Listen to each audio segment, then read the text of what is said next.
This is just in response to a list that I saw yesterday, where this one particular list had a lot of bias, I want to say almost.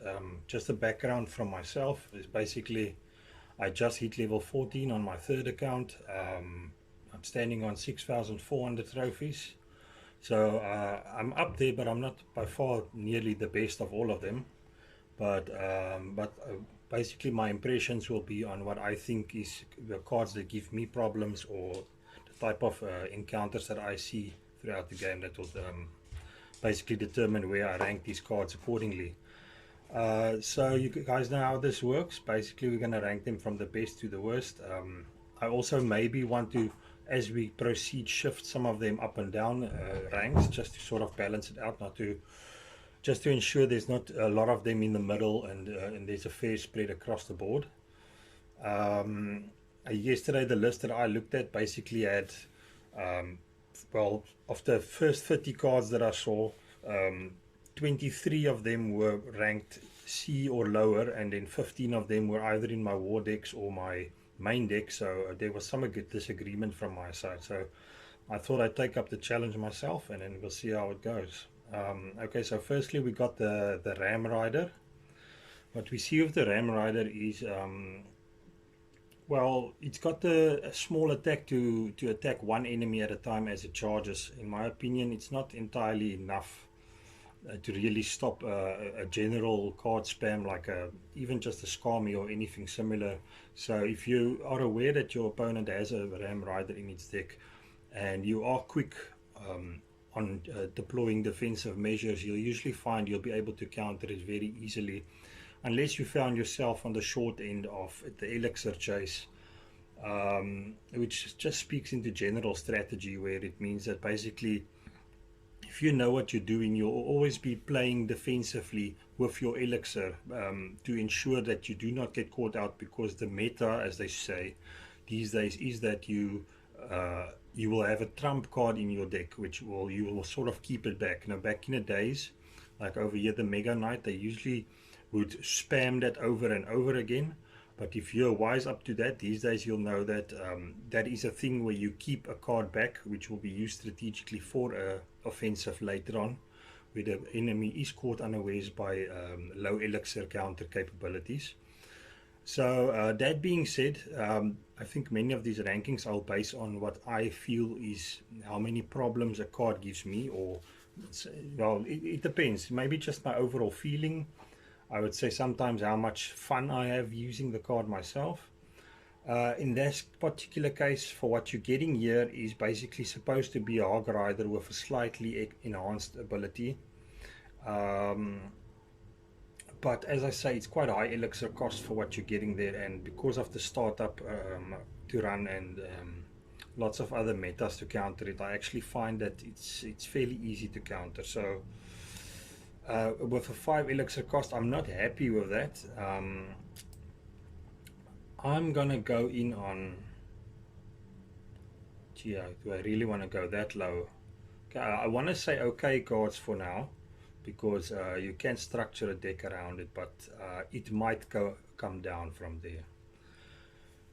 Okay, next up is the Guards. Guards is a card that I like. Reason being that this is used very frequently against your medium high tanks, or sometimes even your highest tanks. So what will happen is you'll have a support unit as arranged in the back to counter it. Maybe, I mean, these days you can counter, let's take an easy example, a P.E.K.K.A. with guards and a bomber. So even if you deploy guards and bomber, if your guards get zapped or arrowed or anything, they are still holding the P.E.K.K.A. up, and you are still bombing. So because of that invulnerability to logging and arrows and zapping, it actually is for me a pretty decent card. I want to go up with this one. I would have liked something like this with aerial capability as well. So it does not have that. So for now, I'm going to put it in great cards. Also the thing is, as soon as you deploy guards, of course, your experienced players for these type of low health defensive units will usually have a counter as well, as I say, like arrows or zap or anything. But basically, you're working towards the elixir drain of your opponents, especially if you're looking at. I'm going to start bringing in an example of later in now. Let's say you use a wizard, which I believe is not that popular now. But even if your wizard gets fireballed, it still retains its function, even after the enemy spends 4 elixir. So those are the type of things I do keep in consideration. And that plays part into this, because by the time the enemy reacts to you deploying this, trying to log or zap, they're going to lose their elixir doing that. And they are still holding up the enemy. Generally speaking as well, talking about breach spam, you used to see a lot of guys dropping breach spam, dart goblins or whatever the case may be, easily being countered, which means you're actually seeing a shift in the meta where a lot of these smaller units, like your traditional Skami, are actually more defensive than offensive units than we were at the very start of Clash Royale. So yeah, that's my take on that. As we're going to go along, I know there's a few cards on this particular list which is not on here yet. I believe they are the champions and the Phoenix, so I will rate them individually at the end. But all the others, I had a quick look, they seem to be all here. Okay, next up we have the Royal Giant. So I have a fairly good confidence in my own capabilities to work with the Royal Giant, with the right type of support units. But generally, you see, this is one of those cards where if you know the opponent has it, then you sort of adjust how you are playing according to that. Being on my third account, just reached level 14. Of course, my main deck is determined sort of by the cards that I've been able to reach to that point. And not necessarily my first choice, I would say, in a competition tournament rules environment. But that being said, I do play Inferno Tower a lot because of the amount of metas involving things like the Mega Knight, etc. There's also, because of the easy defense against your weak health swarms, there's been a trend towards moving to your medium tanks as well. Like if you have 3 or 4 medium tanks in your deck and you overwhelm an opponent on a tower on that, because people are always thinking, okay, I need to get heavy hits on the tower, but with the medium tank, like your knights and golden knights and Valkyries with a bit of support and that type of thing, if you get a medium tank or 2 on the tower, then it falls just as easily, if not even more so. That being said, back to the Royal Giant. Basically, this is a card that I fry very easily, but it does involve knowing how to play it, I believe. So things that I would do usually is, if he does not have a building to counter it, it's usually just a case of elixir cycling. But if there is a problem, like if I'm really caught out with nothing to push with, and I do have an opponent playing Inferno Tower or something, then I would usually play my goblins ahead of it to take the brunt of the impact. Or I would usually build a push from the rear with my support units before dropping it, of course. That being said, Royal Giant can do a lot of damage in a very short time if you drop it strategically. So if you have 2 successful Royal Giant drops, you can actually knock a tower and take the game, because even in a tight game you just need to be defensively secure and just knock the 1 tower and you'll always have your win. So for now I'm going to put that in decent cards. Okay, we got the mini P.E.K.K.A. Okay, so moving towards that, where I said the tank defense, because especially things like Mega Knight is very popular. You see, just dropping a mini P.E.K.K.A. next to it basically is a free elixir gain on your opponent.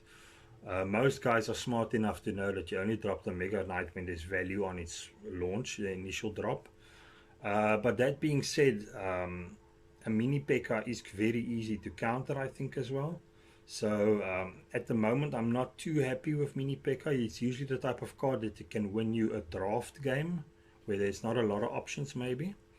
But otherwise I do see some problems with the mini P.E.K.K.A. However, it can be very effective in dealing with certain types of tanks.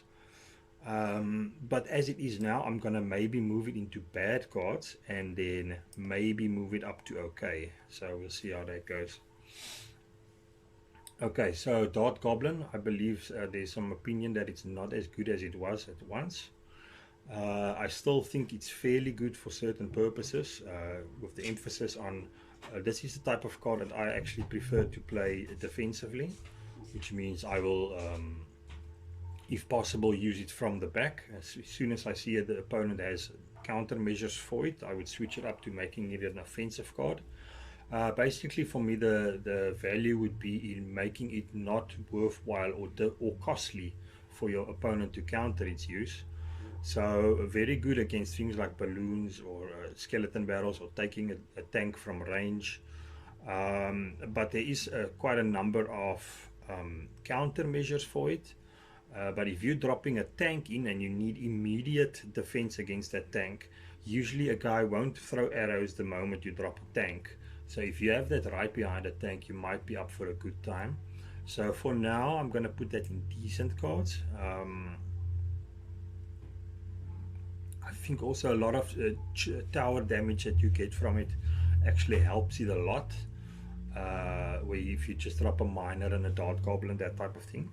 I might actually put it in great cards for now. As I say, I want to spread here across the rankings. So as I say, I definitely have a review towards the end.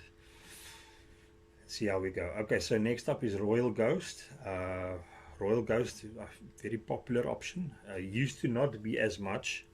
I think definitely what gives me a lot of problems facing a Royal Ghost is the area damage of its attack when I try to counter it. So if I drop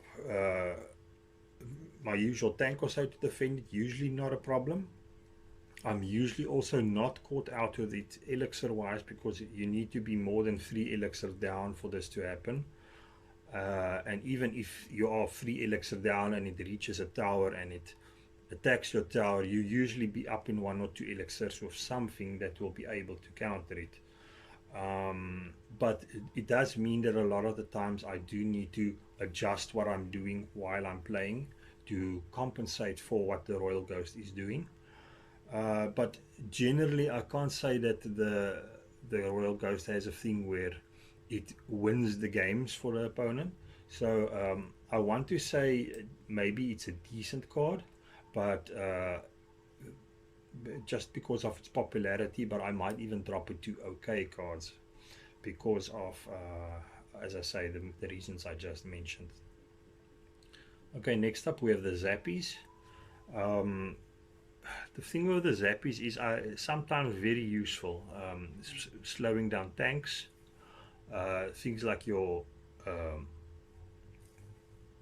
I mean, some of these things that have sustained attacks as well, like the miner or you know, some of those things. But the problem with it is the range. Give me a second. Give me a second. So I wish it had a bit more range, but otherwise, give me a second.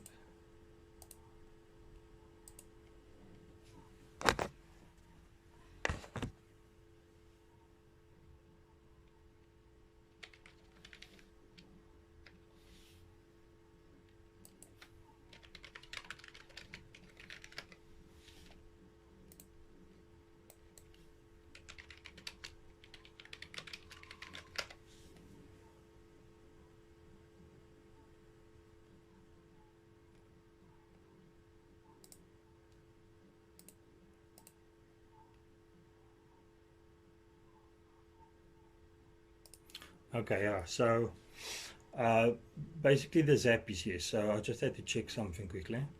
I like it where it can slow down certain things which have sustained attacks, like the Inferno Dragon or the Sparky or things like that.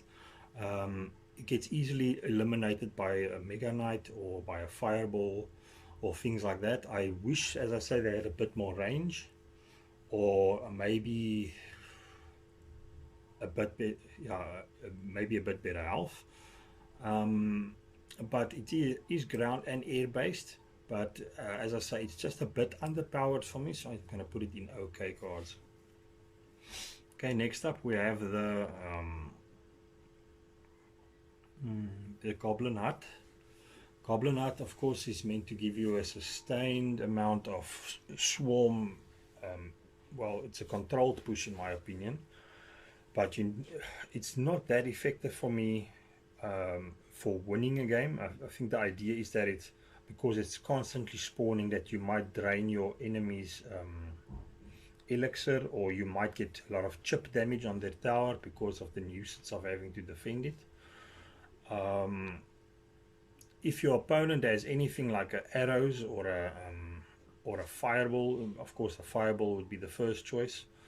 It would nullify a lot of the effect that it can have, but that's sort of an easy out. But generally, the way I would defend this is you're starting deep with a mid-sized tank that sort of moves into a tower push on its own. So my usual main deck counter for that type of thing is a baby dragon or maybe a Valkyrie or something like that. But as I say, it's fairly easy to just counter, or and also there's not you putting 5 elixir into it, which could be put into a push which will drastically threaten a target opponent's tower. So I'm not that convinced on it. I do think there's a lot of value for what you get if it's not touched otherwise, the amount of goblins for the elixir, but also giving that you need a building in your card deck for many other purposes, and to have your building deck be this is not that good.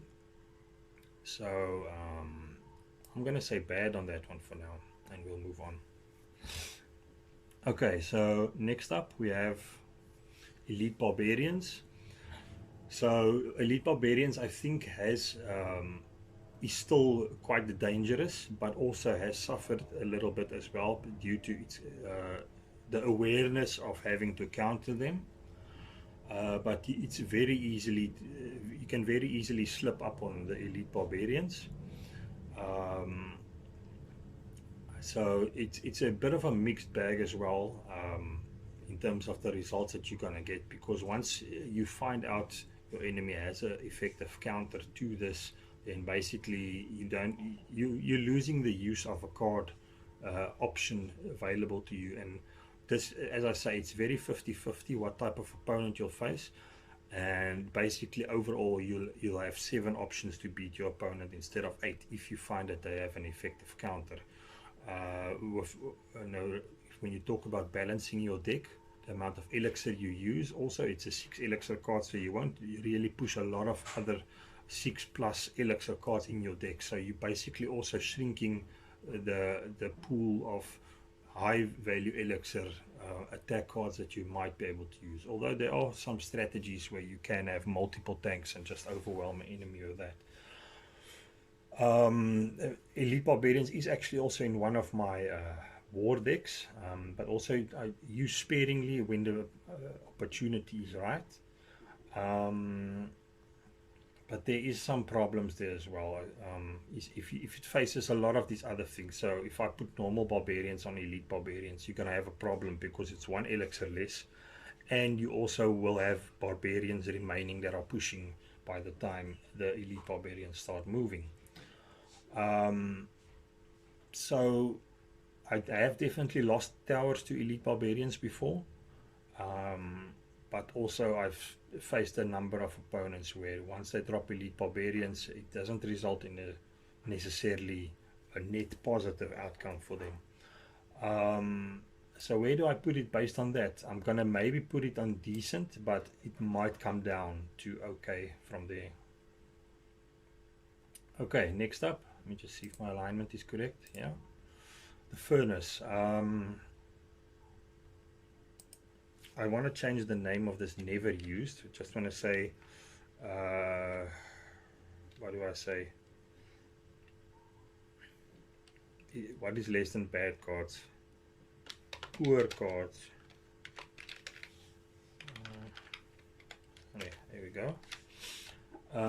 Furnace. So if you think about what a furnace does for you as a player, basically you're gonna have to look at if the opponent is pushing with a lot of low value swarm cards, or else you're banking on chip damage. sometimes the fire spirit comes off before, you know, the kill shot on the fire spirit itself, which can cause chip damage in certain cases. As for myself, as I said, I use Inferno, so I generally cycle Inferno at certain times.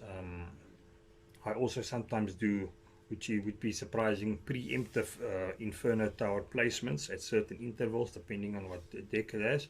But that comes down to the range. So if I play the Inferno tower slightly deeper towards my towers, and I get that 1 or 2 shots from the towers and the zap of the Inferno tower, usually I don't get touched by any fire spirits from that. And I mean, you could say the same with many other buildings, like the lightning tower or whatever the case may be. Might be handy if you are planning a tank push and you do have that planted already.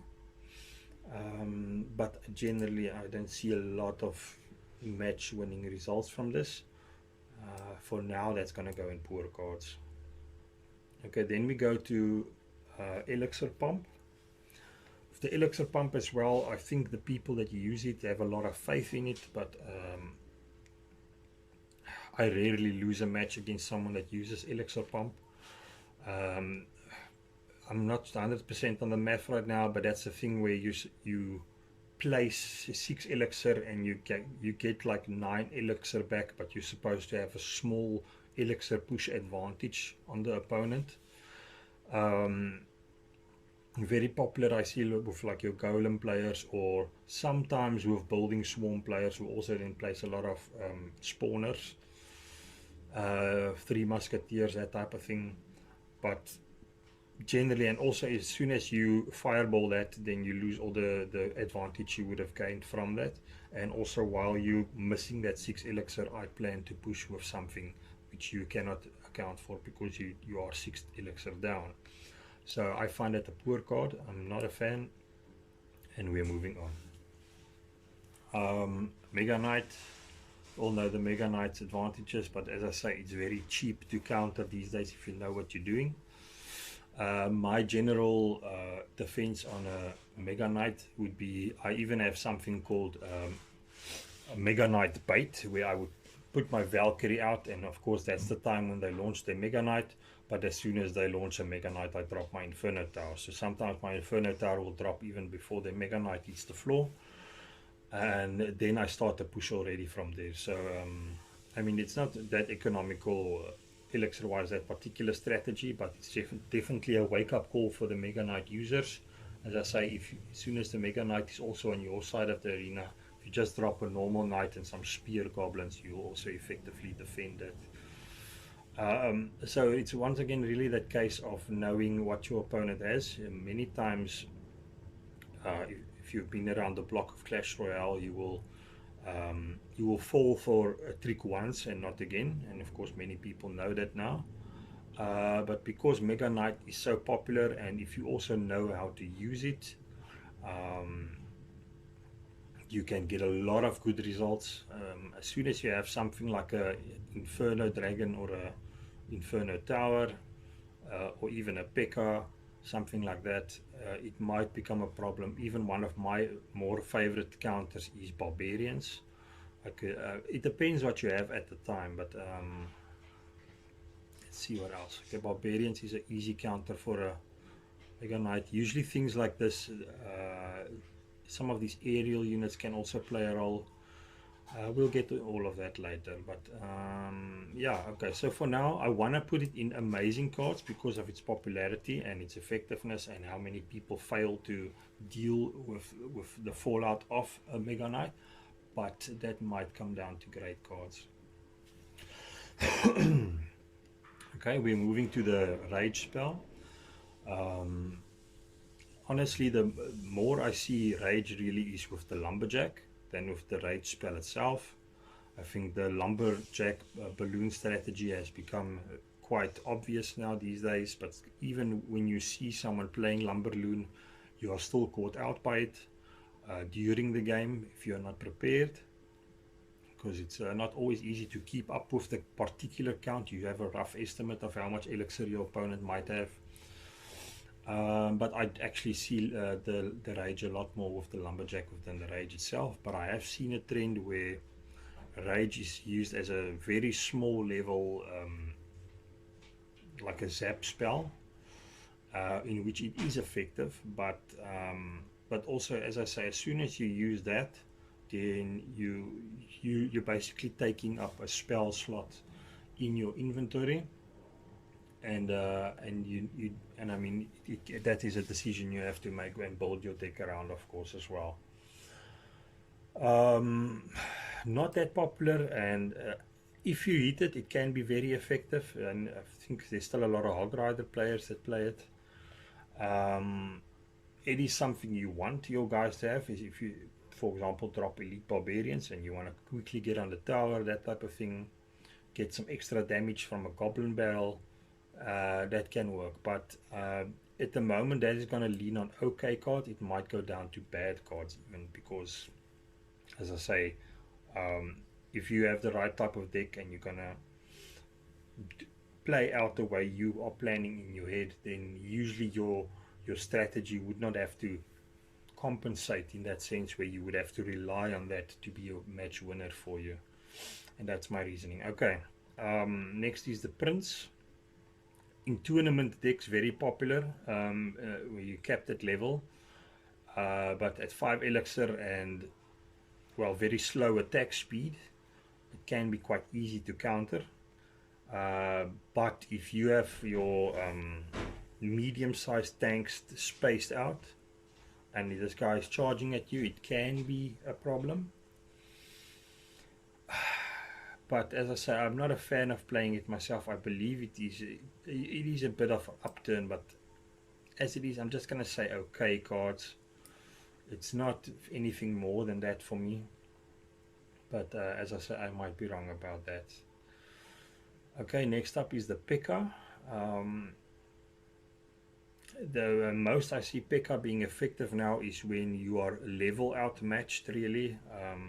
Let's say you are playing level 12 and 11 cards, and you're up against the level 14 P.E.K.K.A with support. But if you drop something like, I mean, I know Mighty Miner is very popular, Inferno Dragon, that type of thing. Even with Barbarians again, very easy counter on a P.E.K.K.A. The only thing is, as soon as you realize your opponent has a P.E.K.K.A, is you're not gonna charge with your hog deck on the other side and not have elixir left for by the time this P.E.K.K.A comes around to you. So generally, it's not that difficult to stop it. But for my case, as I'm an Inferno Tower user, the most effective counter I've seen is using a lightning spell on my Inferno Tower, or I guess maybe even Earthquake. Then it might cause a problem or two. But yeah, let's put it in okay cards for now. I already feel this okay card slot is filling up a bit more than it should. Giant, the Giant also, let's say for a tank, it's got medium damage and tower, good health, slow speed, of course. Very easy to counter these days. I know one or two people are still praising it, but I'm not that big on Giant right now. I mean, if you do what you do and you know what you're doing, you're still going to get your results with the Giant. But I still think it's a bit easy to counter.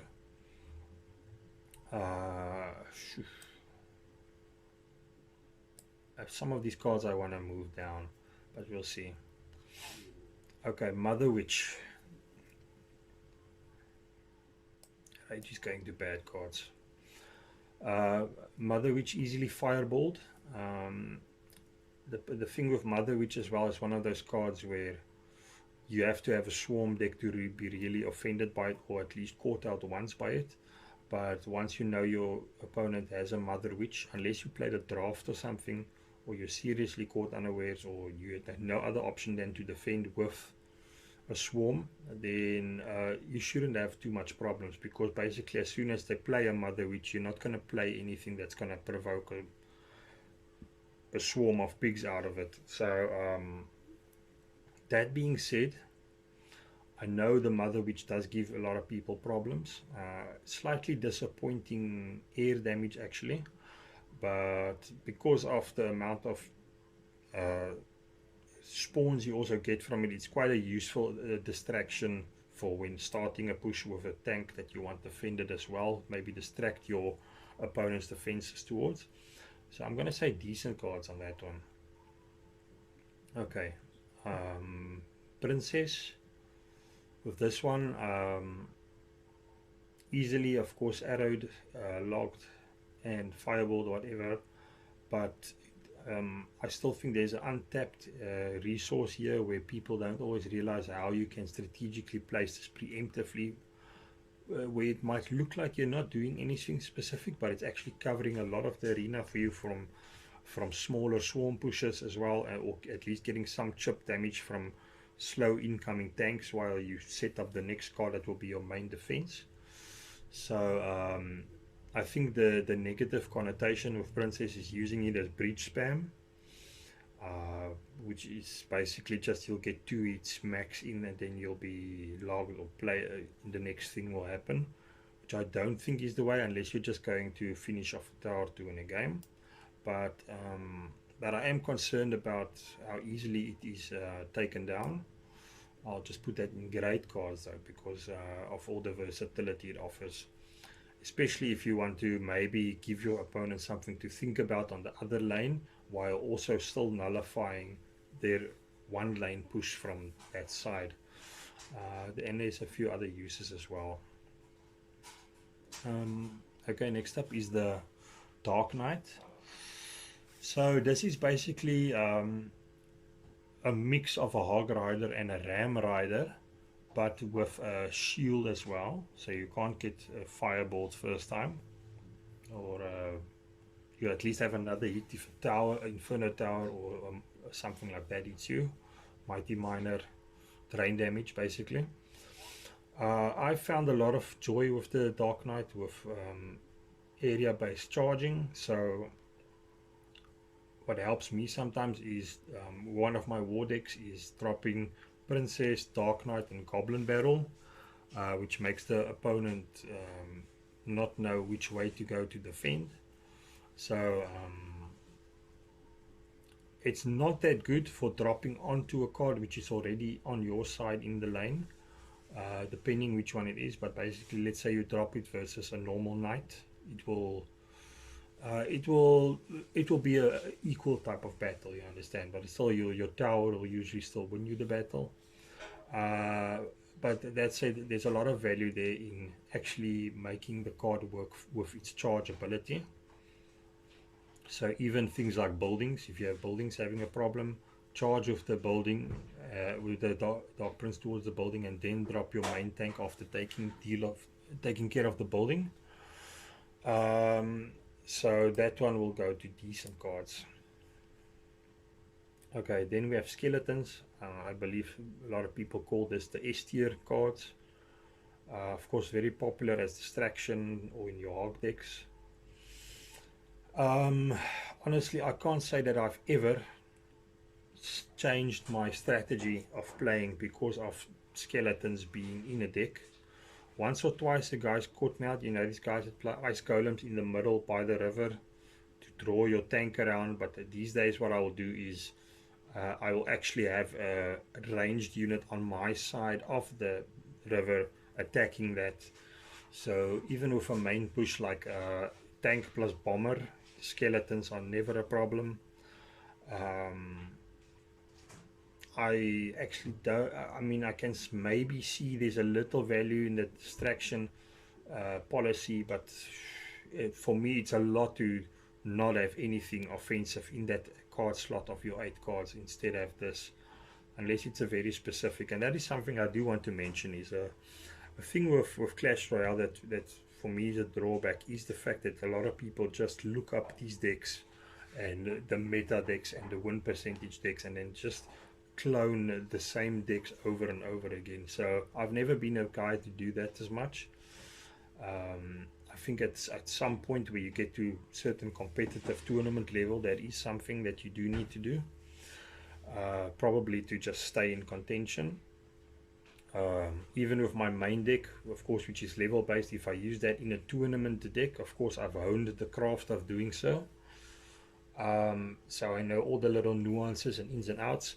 I generally get good type of results with it, but I'm pretty sure that I'll eventually have better options. But I'd rather move to a new tournament deck once I have those cards as my main leveled up cards as well, and then get into the habit of doing that. So for me, I don't like skeletons. I'm gonna put that in bad cards.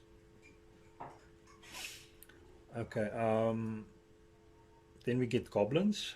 Normal goblins is actually, I think, pretty good.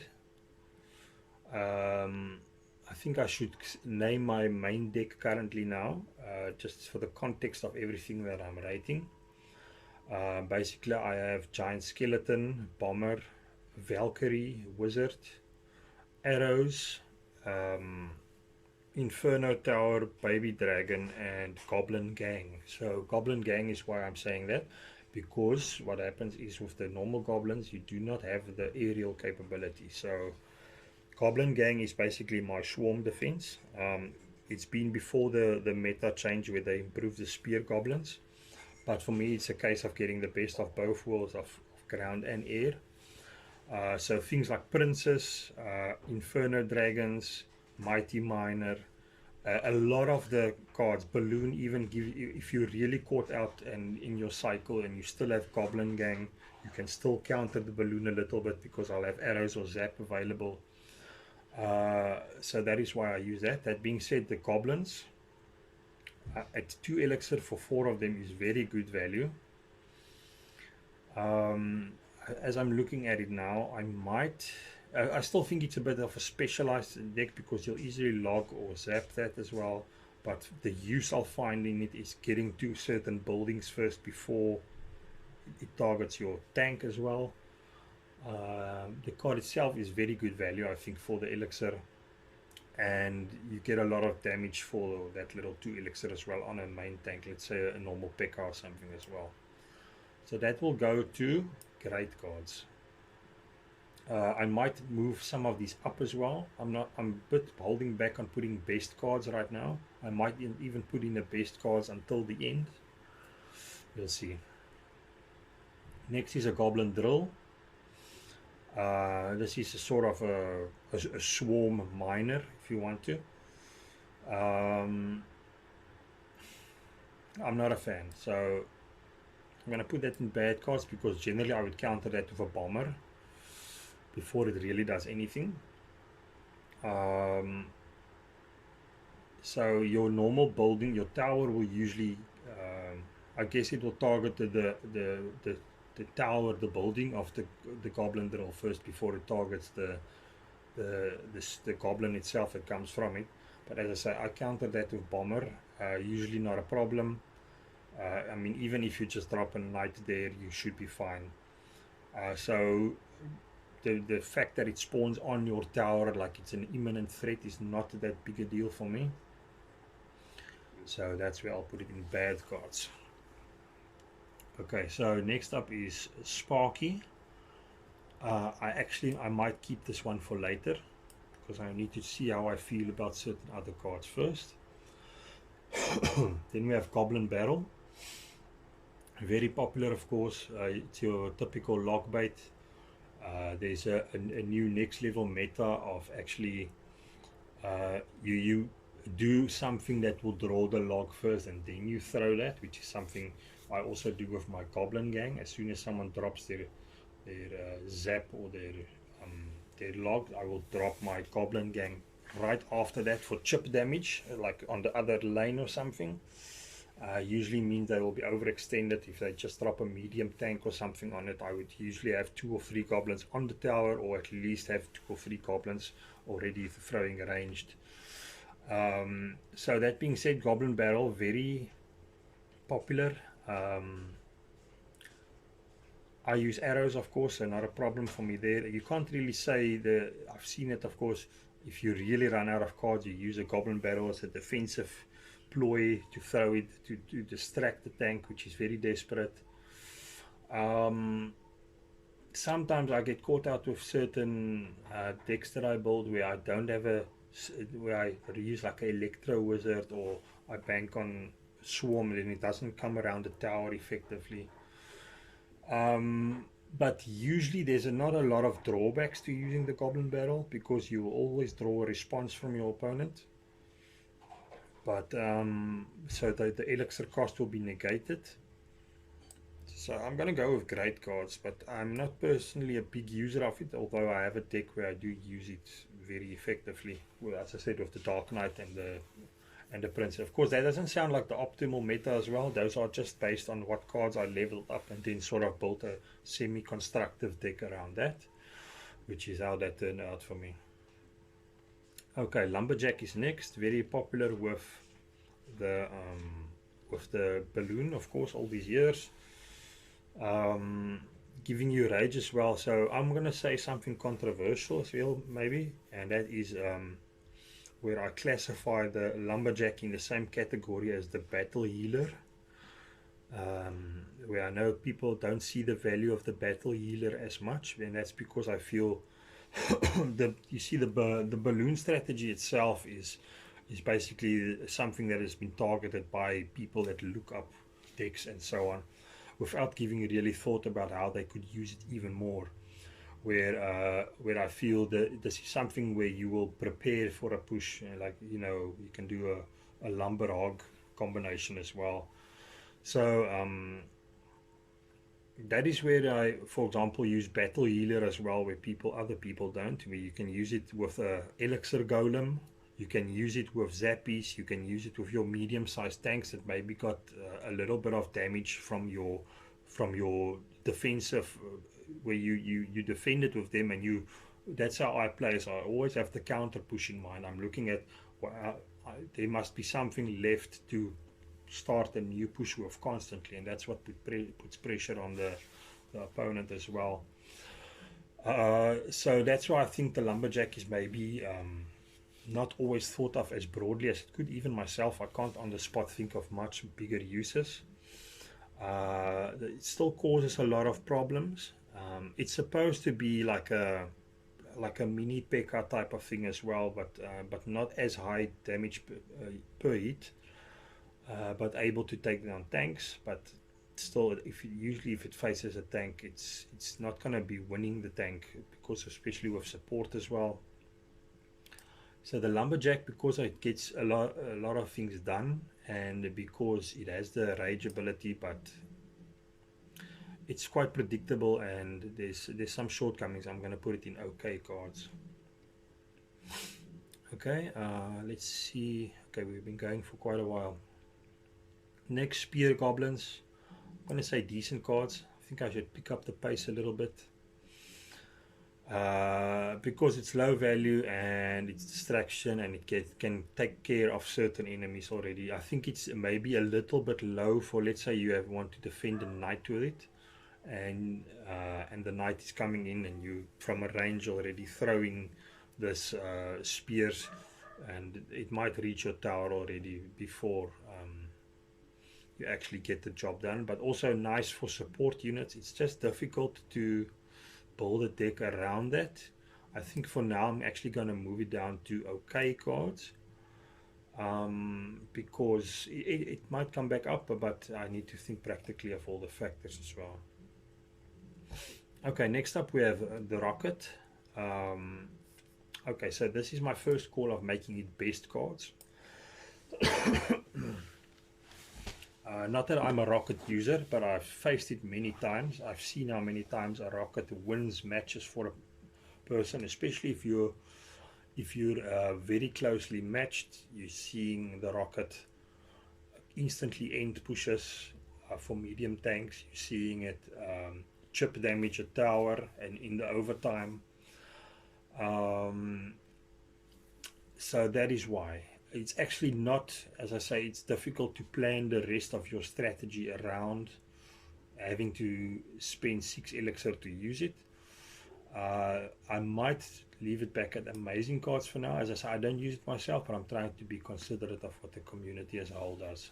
And I also need to think if whether I regret any of the decisions I make.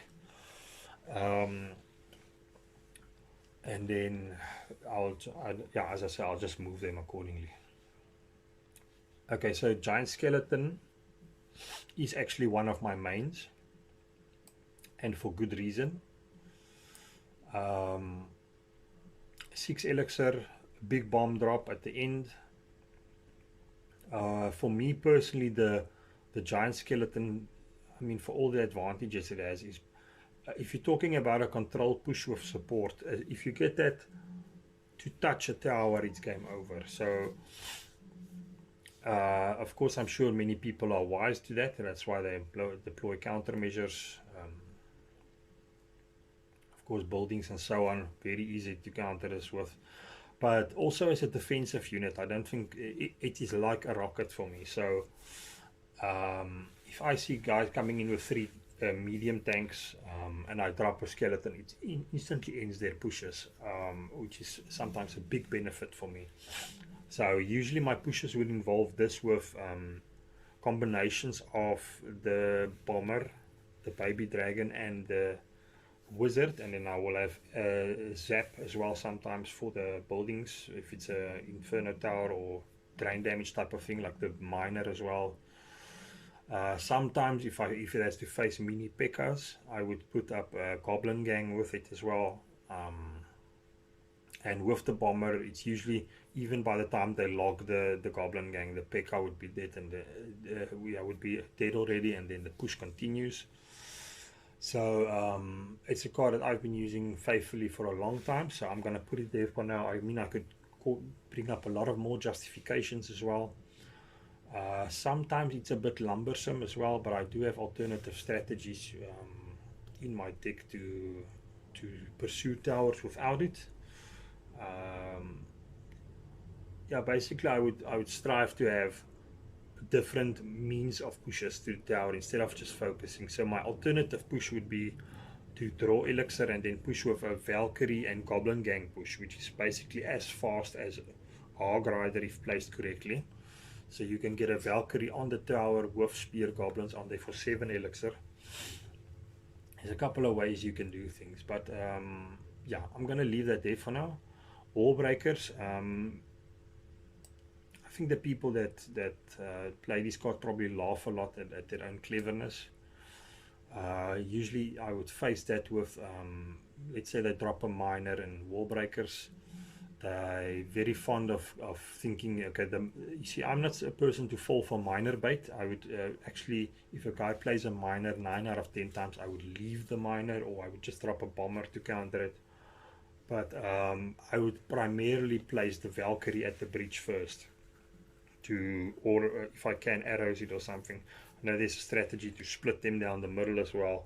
So even if I have to, I will start the push on one end and leave the other wall breaker, because it's not worth it to commit another 3 or 4 elixir on both sides to stop this thing. So I would rather then try and bully that opponent into the defensive to not even want to use that wall breakers again. But there's a number of things you can do. High level wall breakers do a lot of tower damage. They're very good for breaking down buildings if you want to start a tank push. So I'm going to put it at decent. Okay, next up we have the Goblin Cage. The Goblin in the cage is actually quite powerful as a melee unit. Drawback being that it only attacks single units at a time. Very fast as well, so if you can get a Goblin out with support, so it maybe requires some thought, you can get a lot of damage done with it. I think actually a decent card. The drawback is that if you use this as a building, you're probably going to need another building in your deck as well, or whatever it usually counted as a building will need support as well. Something like let's say a balloon, for example.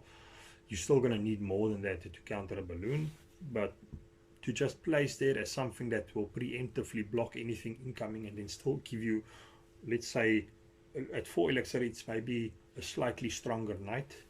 It's still okay. It really depends on what deck you build with it, but I like it a bit, but I'm not a big player of it. Let's put it in decent cards for now. We'll see how it goes. Okay, then we get a lot of spells. I'm gonna relegate these to doing later. Put them down there. Okay, next up, Hunter.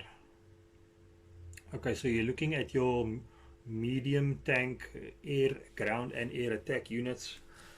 Let's move Logbook down there for now.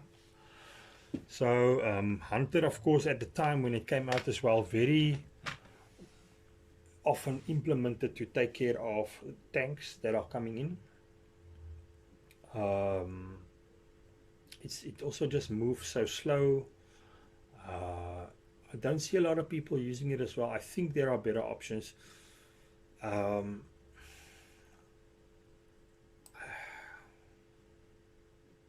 spread damage as well.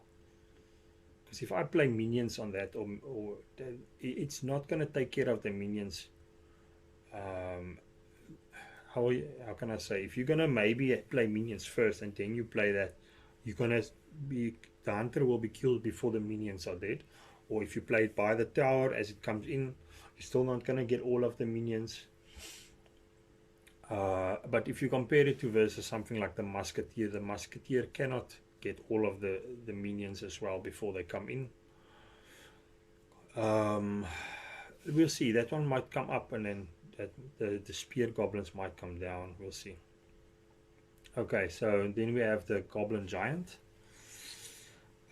Basically supposed to be a slightly smaller giant, but with the added benefit of the attack from the spear goblin. Personally, I think the spear goblin is too weak to do anything effective, because you're not going to stop anything that is trying to stop the giant itself. So pretty weak in my opinion. I want to say poor card on that for now, because you're gonna rather use something else like just a normal giant, or as we look up here, you have to think about, like, let's say you play this card and it starts walking. How much elixir do you actually gain in the time by the time this card actually becomes effective, which is related to movement speed, which is where I would rather play something like a Dark Knight instead of that, to do the type of push that you want from it. So I'm not too happy with the Goblin Giant. I mean, it's not, you could still do the job of a normal giant. So let's move it up a little bit. But as I say, you're probably going to have better options than that. Sorry. Okay, buildings.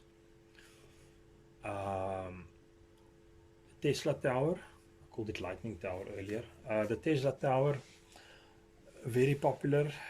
I see it a lot. I think what helps it a lot is how it is shielded from attack when it drops down and when it's not active. Quite good damage while your offense is distracted. This is a pretty good card, but I don't like playing it myself. As I say, I'm too aware of the tank pushes that I'd rather play Inferno Tower than that. Of course, you know, all these cards are tiered like that, where you know, the buildings range from 2 to 7 elixir, and each has their varying degree of effectiveness. Same with the spells, and then sorry, you have to work your way around that.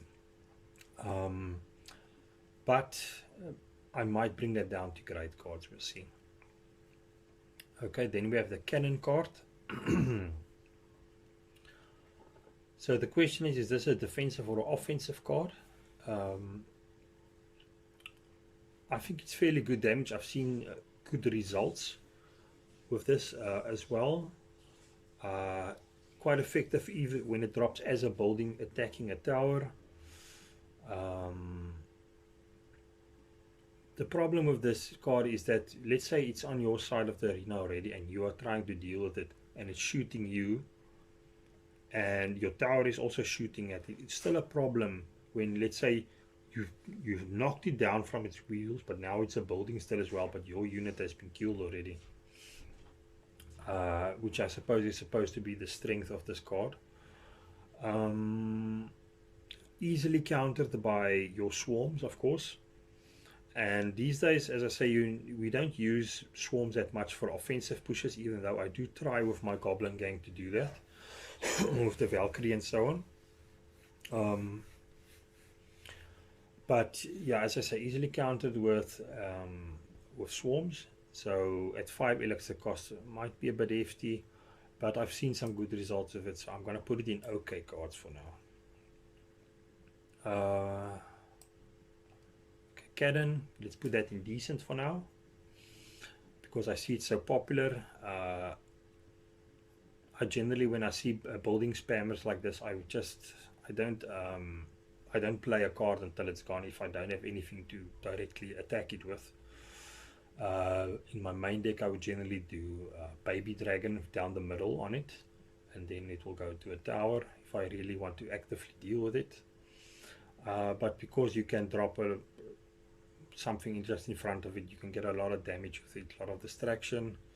But I do believe it's had a nerf, so let's put it in decent because it's still fairly around. Okay, so Barbarians, I'm going to put in amazing cards. I still don't use it for my main, but because I usually deal with tanks with my Inferno Tower and so on, or just a giant skeleton bomber push helps usually. But the reason I'm concerned for not putting it, I want to maybe put it lower, is because a fireball or so can be very devastating for this. If your barbarians are high enough level, you'll still get at least, let's say you're defending against anything that's 5 elixir and you drop that, and then your opponent wants to fireball as well, so he's using 9 elixir to counter your 5, and even after that you're still going to get a couple of hits in and tower damage. If you play it on the offensive and you deal with something and your opponent has nothing to defend it with, you're still going to get 2 or 3 barbarians on a building or on a tower. It's a good time to play something like a princess as well. The trick these days is to, when you drop a princess, is to not put it on the bridge, but just 1 or 2 blocks back, so it can still like catch anything that that your opponent places in front of that, and not be locked on the tower and be dealt with easily. But I want to be fair overall, so that might come down to great cards or even decent cards. I feel already the Spear Goblins wants to move down to bad. We'll see. Okay, that's technically a spell. Let's move that. That's a spell. That's a spell. Okay. Witch is pretty... You see, I still see a lot of people playing the Witch with no support, which is absolutely... You need at least a medium size... I call medium, but there's not really much small tanks in the game besides the Ice Golem. But you need a little protection for it to work, because you can't just put a witch on the bridge, play it on the tower, and think that's the end of the story. That's not how it works. How I would play, I play generally witches in my war decks. In the war deck, the witch is, I have Knight, I have the Bowler, I have Balloon, and I have the Firecracker. So I would do things like Bowler, Firecracker. I would do Knight and Witch. I would do Knight and Firecracker, Balloon, those type of combos.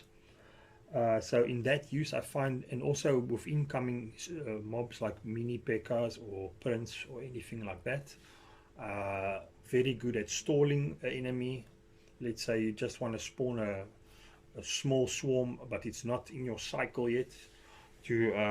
Or you spawn the witch, it's already in your cycle, your swarm, but you want to start with the witch and then your swarm. So your opponent might attack the swarm, but it will take care of the tank, but you will still have your witch to go.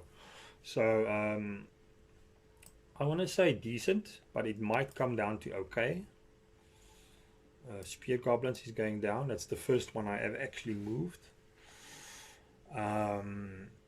That one is going down. As I say, I want to sort of keep this level for as long as possible. Okay, let's see. Quite a lot to go still, eh? Okay, Night Witch. You know, if you think of Clash of Clans, these guys spawn the Night Witches to get all the bats out as much as possible. And you get 2 bats at a time out of this. The Night Witch's attack itself is only 1 unit at a time. I would actually consider giving Night Witch a small area attack. but alas, so if you spawn a Night Witch, basically the bats that you're spawning is saying you're using these bats to counter an incoming tank, because you're definitely not targeting a tower without any tank support, unless you put, like, let's say the basic example, you put the knight at the front, Night Witch at the back, and then the thing starts. But I generally think of it as a pretty weak support push, because there's a lot of things that can happen with Night Witch by the time it actually starts to push, and also very easily counterable. So bad card. I don't see a lot of match winners there. Okay, next up is Sparky. You see, I don't see a lot of people with Electro Dragon mains. I do see Zap quite often. I see I would try to get my, if I play with my main deck, I would try to get the baby dragon on it, and then my giant skeleton can absorb 1 hit of it. But of course there's many other methods to deal with this. Fireball log, that type of thing.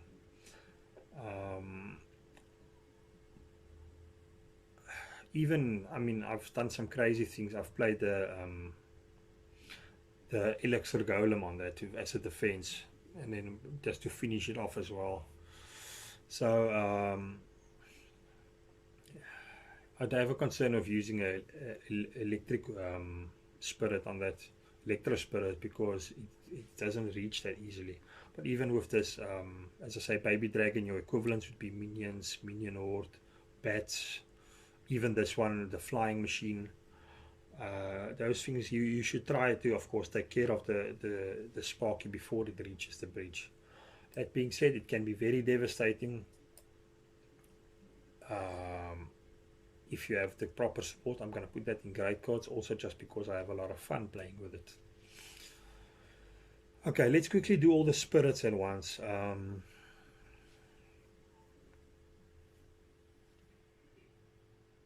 Okay, so this is supposed to take care of like your swarms in 1 hit. The ice spirit, of course, they use for Hog Rider or maybe a building to break its or no, the Inferno Dragon, the drain damage to just break it to finish an attack. I think that can maybe, I don't play it at all. These spirits are just it's too weak for me to rely on it for big tower pushes. I'm not a chip damage player as much, so maybe then. But all these other spirits, you see, this is where I want to maybe not say poor cards, because people know how to use them somewhat, but I'm going to change this to rarely use, and that's where I'm going to drop these spirits in, because yeah, in essence they all do the same sort of thing for me. It's a bit of damage and a small effect. The fire spirit probably I want to maybe put higher, but I'm just going to keep some consistency across the board. I might revisit that. Okay, Valkyrie, the most versatile card I can think of right now. Maybe a bit susceptible to air attack then, but I usually have my arrows at hand. But that is, I would pair it with my baby dragon, arrows, or even just Goblin Gang will help it.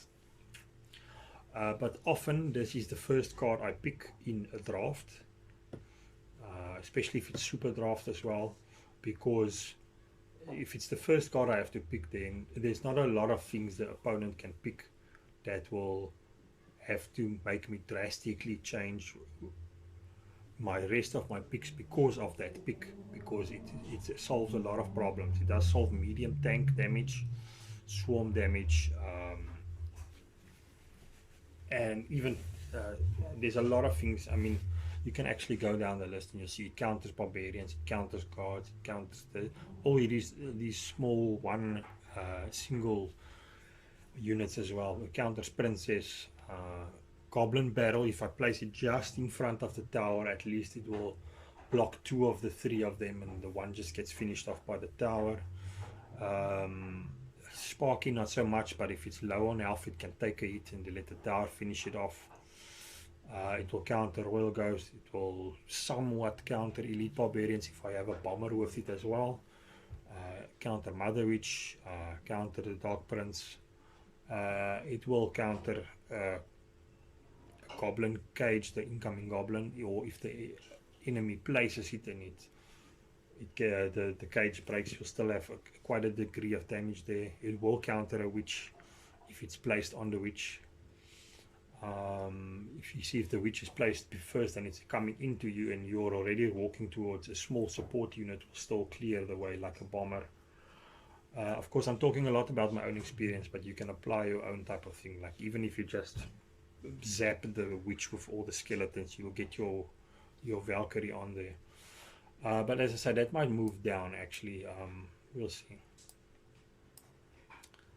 Alright, Ice Golem.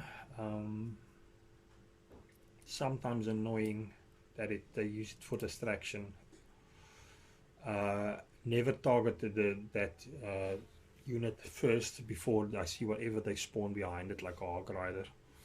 So if I see that, I'll usually just drop it right behind the Ice Golem for anything incoming. I rarely use it myself, so Ice Golem is not for me. Okay, we're back at the spells. Okay, let's get the spells up here quickly. What is that? That is the battle healer, okay. Lightning. Lightning is actually quite great, but it's quite expensive. If you knock down 3 medium-sized tanks with it, or you can possibly get the chip damage on a tower to win with it. I want to say sparingly used, but quite effective when used. It's a shame you have to sacrifice a spell slot for it though, because you can't always zap bats, for example, or whatever. No, that's a bad example, but like let's say minions, you want to take care of minions. It's not a, yeah, you can't always stop some of the smaller things that come through with it, especially given the elixir cost. But when I see it and implement it correctly, you will yeah, it can be very effective. Okay, Snowball is basically like a, it's not quite a zap, but basically, yeah, we know it slows it down a bit of damage. I don't know. I want to put it in rarely use just because it's not bad. It will do what it needs to, but because I actually do not use it that much, I'm gonna rename this to poor cards because that is essentially what it is for me. Because you're going to tell me how you stop a tank push with a fire spirit. It's not going to happen. I mean, these things are up for debate. I might later on think again, oh yeah, but I'll use it for this or this. But even so, let's say, or rarely used. That's maybe my best feeling about that. Okay. Earthquake. My problem with Earthquake is that it is just slow. It's so slow to deploy for swarms. So if you want to, let's say I push with a tank and I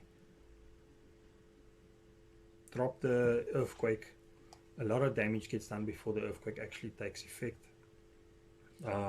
Not strong enough to take care of most buildings as well. Which is the thing where you think you're placing a cannon, so it's 3 elixir and you counter it with 3 elixir, sure, okay, But now, because there are buildings that are 5 elixir or 6 elixir or whatever, the idea is that you can't break the same value elixir building, because it's a higher elixir cost. It's gonna not make you that strong. So my idea would have been to do a tank push with an earthquake, but then I lose a lot of functionality of strength. So I can't, for example, use an earthquake to take down certain, like I'm not 100% on the math, but like for example a princess doesn't get taken down fully by that. So there's some problems with it. I want it to be slightly better maybe, but ultimately when they do buffs or nerfs of certain cards, they don't, they change the percentages, but all of it's actually about, do certain cards get killed by it or not, and that's across the board the truth. If your deck is very specific on charging a tower and also of course dealing with a building that might hamper that, it could be a winner for you. So I'm going to put it in okay cards for now. Clone spell is something this currently I haven't used that much. I've in the past of course used it somewhat. I know sometimes when I play 2v2, my cooperative teammate uses it sometimes in very interesting situations, which makes my decks very strong, much stronger than. I'm like, wow, okay, that is quite effective. Cloning a giant skeleton, for example, would be something you would want to consider. But I just have that problem of I don't have the volume of like if you clone a medium tank, sorry, you only that usually you're on top of your defenses. So let's say you deploy a knight, once against an example, you're defending the knight, but for a very short while you're getting it's like getting double damage, of course. But as soon as the first knight dies, the second one is going to die as well. So if someone clones a lot of stuff onto my tower, usually I would just arrow it. Once again, it comes down to that you get caught out with something maybe once, but usually you would play overall strategically and consider it where you're not caught out by things like that.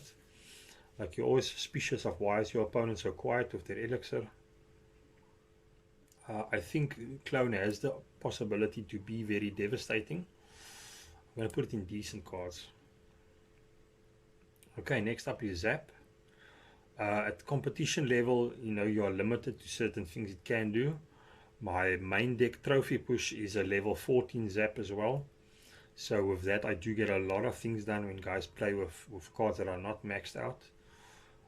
It helps me with breaking Inferno Towers, Mighty Miner, and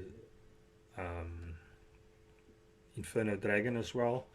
Helps with Goblin Battle. If you zap a Goblin Barrel, of course if you get the timing right, they'll get maybe 1 or 2 small hits, like 100 or 150 damage on your tower, but at least it will be a cost-effective elixir-wise way to deal with that.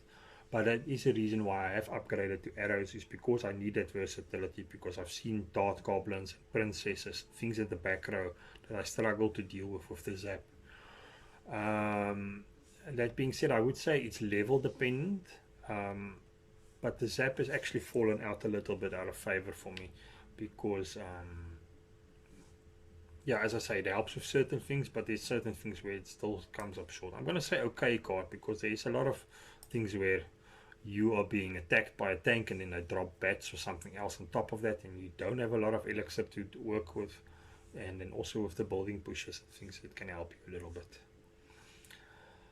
Arrows is doing very good at the moment, because basically you'll always have a tank in your deck to defend medium tanks, and I want to put even things like the wizard in, because technically that counts, because if you're going to arrow a wizard, you're not going to finish him off, so you will still do your finishing off of those type of things with your own medium tanks, but the arrows basically eliminates the need to have anything else for your swarms, because even with the log you miss aerial, because as you saw, I actually do a lot of aerial work on my war decks and on my main deck. I think, let's say there's minions, minion horde, mega minion, flying machine, baby dragon, pets. Of all of those, the only one I really don't use consistently is the mega minion, and I actually still do like to.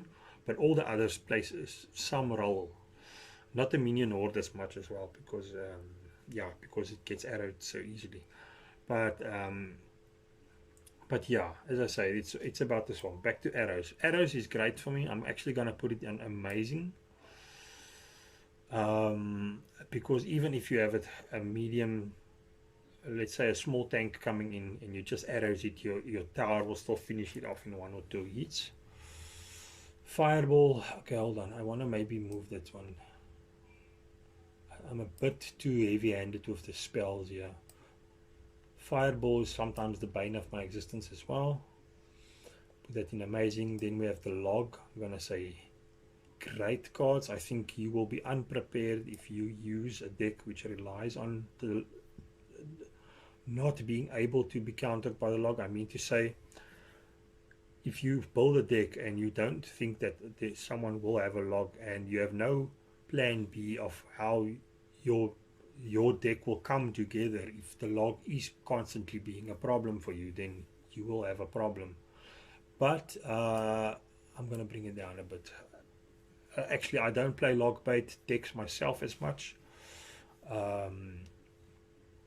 It's just a trade of elixir as well. And as I say, your swarms would usually, let's say, as you put a Skami on a P.E.K.K.A. and a guy logs you, then you spend 9 elixir and you spend 3, and you've still done a lot of damage to his P.E.K.K.A. unless he super preemptively times his Skami.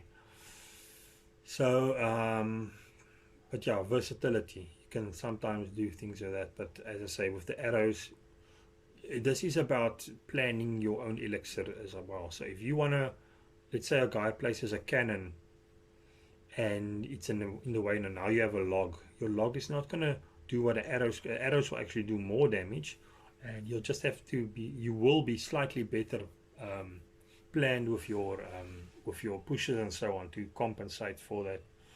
But I just want to put log there because it still helps a lot of intermediate players a lot, so we'll keep it there. Okay, I want to move battle healer down to later. Mirror as well. Okay, this is the bomber. Okay, see how I'm gonna blatantly favor my own deck, but as I say, I'll adjust some of it at the end. This one deals with a lot of different issues. I mean, you could go down the rank here as well. I can take barbarians out of bomber cards. It's still a distraction for that. If they drop princess on the bridge, I can take it out. I think let's bring it down a bit. Put it in great. Okay, I like the bomber. I've obviously been training well with it. It still survives log and saps as well.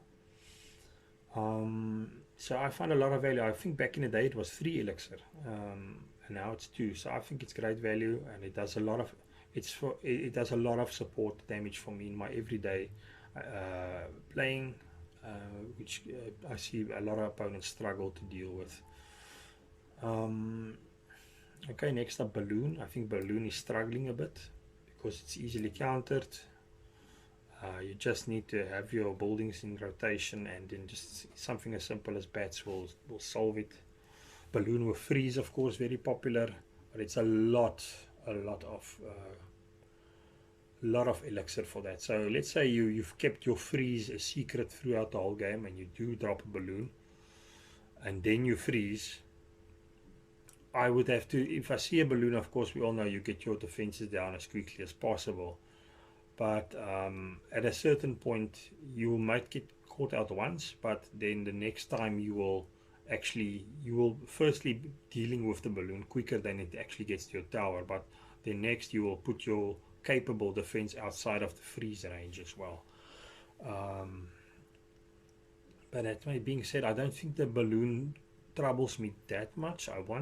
Once in a while they still catch me off guard and get 2 hits in, but I also have a very effective way of holding it towards the end for a guy to when I've studied the opponent's deck, I sort of realize where I will have my gap to be able to put this in. In that sense, it does help me. So for that, I will put it in. Okay. It just doesn't have any, yeah, it can't deal with anything that attacks it. I might want to put it up to decent though. Okay, how much more we have?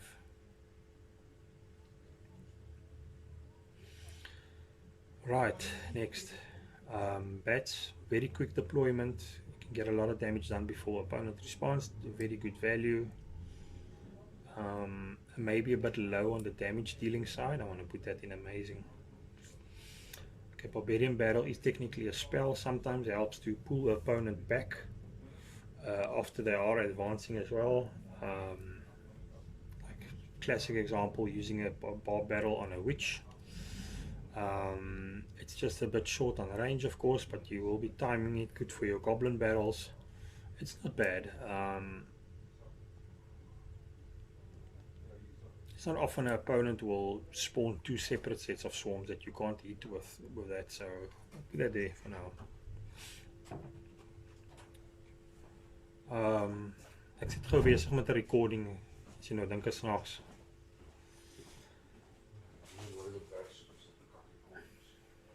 Next up is a Electro Giant. Of course, it's part of a lot of metas that people use, but it got a dramatic nerf. If it's at competition level, it's a bit weak. Level 11. If it's a bit higher, you can get overwhelmed by it. You do need a lot of. I think the best way to deal with Electro Giant is ranged. Start with range and then get in with a medium-sized tank. If you do that, you shouldn't have too much problems. I even deploy Inferno Tower on it, but I just deploy deep, closer in the middle to my towers, and it can get the job done before the Electro Giant reaches the tower. So, but that being said, if you have proper support for it, it can be devastating. Sometimes sucks that you have to plan your whole deck around it, but I'm going to put that in great. Okay, then we have the Knight. Versatile all around. I see it's used now these days for distraction in the middle of the arena a lot when you got a tank coming in. Versatile, I think the high health also helps a lot. Where do we put this one? I want to say okay cards for now. Let me just check my alignment after that shift. Okay, so you guys can't see the bottom row now, but I'll just continue.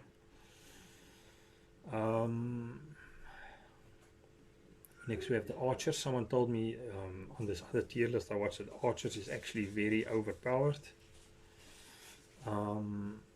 Very easily arrowed. It doesn't target enough opponents. There's too little of them. Do not be, as I see, if I use Baby Dragon or something on them, or arrows, they're very easily. I'm not a big fan there. I think they can be. They need to do a lot more damage to become viable, I think. But compared it to Dart Goblin, which has a lot faster attack speed, I don't know. It's maybe better than I give it credit for, but we'll leave it at that for now. Three Musketeers is way too much elixir for what you get. Easily fireballed and countered with a swarm. So I think if I've been caught unaware by 3 Musketeers 5 times in my life, it would be a lot. Okay, let's see. Got about 40 to go. Okay, next up is the Musketeer. Biggest drawback is that it only targets one unit at a time. If you're gonna do a push with a tank and this as a support, you can do a lot of damage to whatever wants to stop what you are pushing with, but I still don't think it's quite enough. However, the range defense is quite good if you got a medium tank, and as I say, I'm always thinking of what will be left for my counter push by the time I've dealt with a push. And if I have a knight, for example, in front of it, and the musketeer has done its job, then I can drop something else in front of it and still have the musketeer support. I do use it in one of my war decks currently still, but I'm wanting a little bit more. I want to say okay, yeah, but we'll see. I used to play minions a lot, not anymore these days. Think of it actually sometimes can be handy. When I played with my war deck, I played with the Dark Knight. And then when you're charging a tower with them, they can be quite effective. It just they are easily nullified by ranged defenses, like firstly your spells, firecracker these days, your baby dragon, your princesses, ice wizard, all those things actually. So I'm having a bit of trouble with it. I'm going to put that in okay, and because of the easy counter and problems with the minion horde, I'm going to put that in bad cards. Okay, I might have to zoom out if the rows get a bit too long. We'll see. Okay, Mega Minion I think is good value air support, because as soon as you drop a Mega Minion, a lot of air ground units do not have that defense against it to start doing the damage it needs to. I still think it's a bit low on health, and it's a bit slow. It doesn't get on its to a tower on its own to do damage. But as a good start to start doing chip damage to a medium tank or a large tank, it can be handy. Or maybe as unaccounted for, sneaking in onto the tower with something else. It can be handy, but because it's not very popular and there's, as I say, there's a lot of shortcomings, I want to put that in bad for now, because I also want to see how my rows shift. So now I can quickly see if I can zoom out.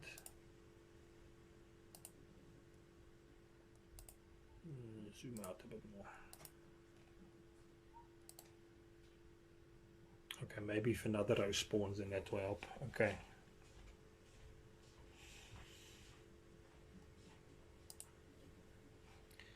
Okay, next up, flying machine.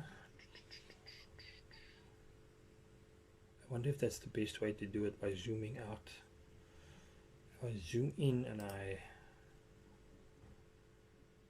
it's going to have the same result if I just stretch the view, that's fine. Okay, next up, flying machine. I actually like this card a lot. If you play it early and then drop your tank, is that a bit high? I might say, because the range helps a lot as well with certain buildings and stuff as well, and you get on the tower very quickly. Let's put it there for now. Baby dragon as well, I use a lot. I think it's a bit low damage as well, but it deals with a lot of different types of enemies. It's basically like having a little spell that is spawning over and over, if you want to view it like that. I might be giving it a bit more credit than I should, but let's leave it at that for now. Next up is Bandit. It's basically a weak knight with a dash ability. The Golden Knight's dash ability sort of,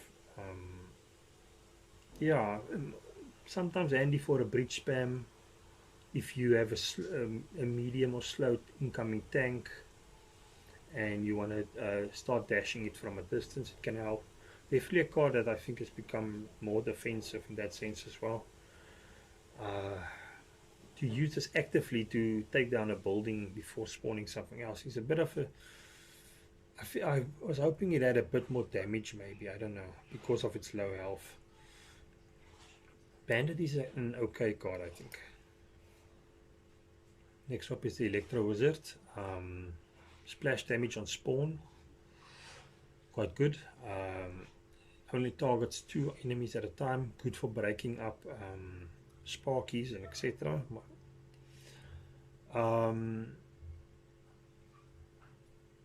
I think this is probably overall for the community a very good one, but for me, I have it in one of my war decks, but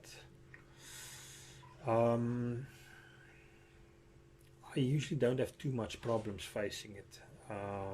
You see, even if you are on the offense and you play a balloon, for example, and you have a guy playing this, you would usually try to work the cycle where he plays his Electro Wizard, and then you play the balloon after you've dealt with that. So, and that's how you should be thinking about a lot of the cards. Is yes, as I say, you actually you have to adjust to what you're doing midway through. That being said, this is a very popular card and versatile.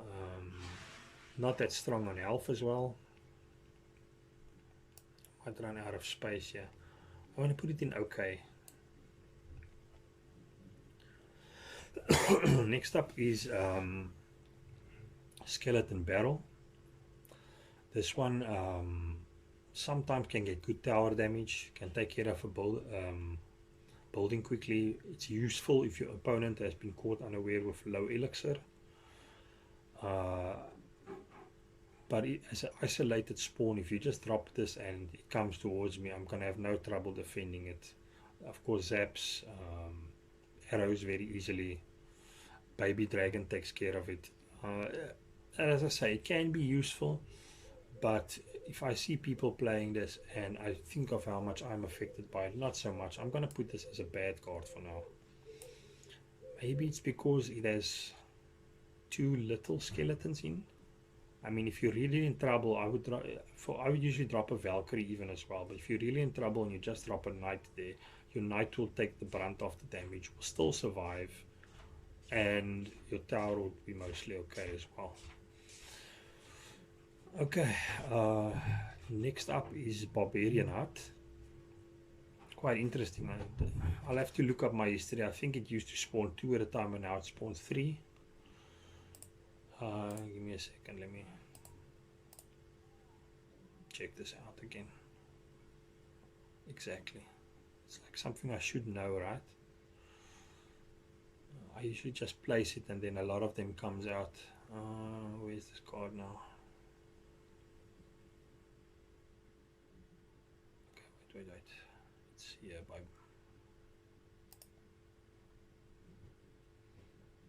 Yeah, 3. Always 3. Okay, I thought it might be 3, 2, 2, 2. Okay, anyway, so I did play the Barbarian Hut when I got it by accident in a draft recently again. I haven't played it that much otherwise. 7 is a bit of 7 elixir is a bit of a risk if you think of how easily it can be fireballed. Even if it does get fireballed, you're still gonna get 6 barbarians out of it.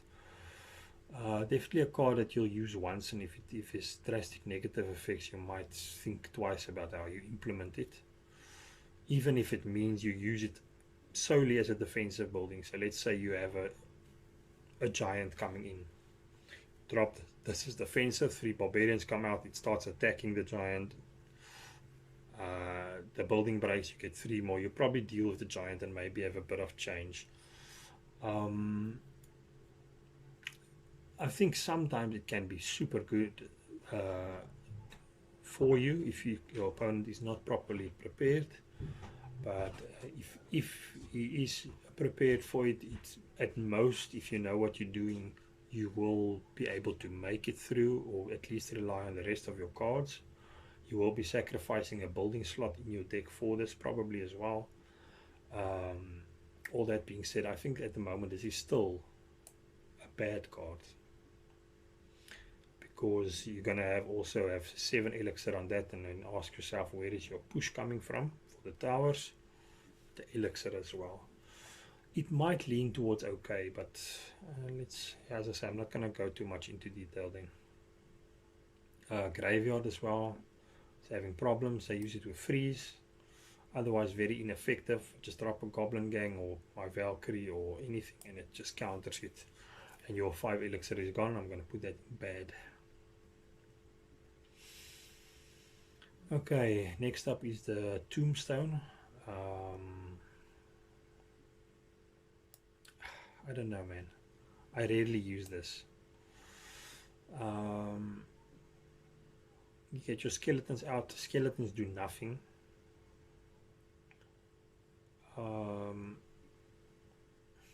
as a defense towards incoming things that are targeting buildings, and then your tower, it does very little as well. Um,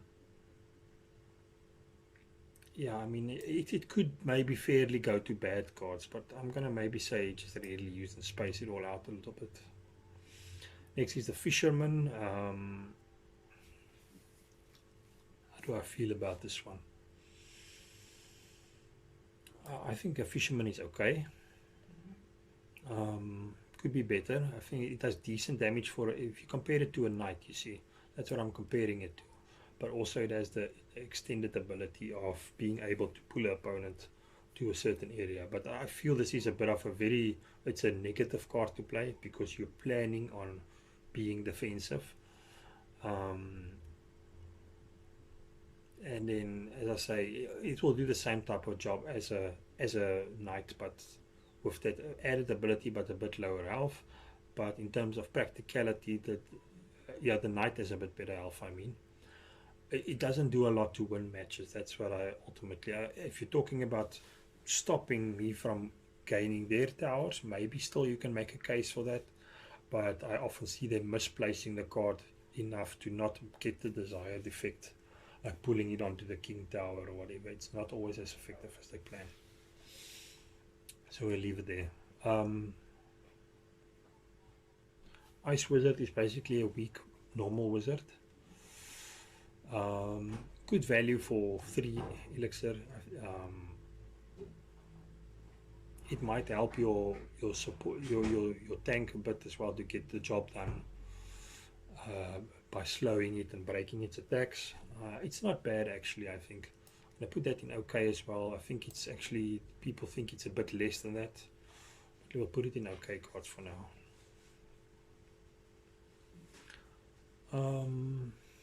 Next up is Scammy. Only reason I use Goblin Gang is the added air support, even if it means less units.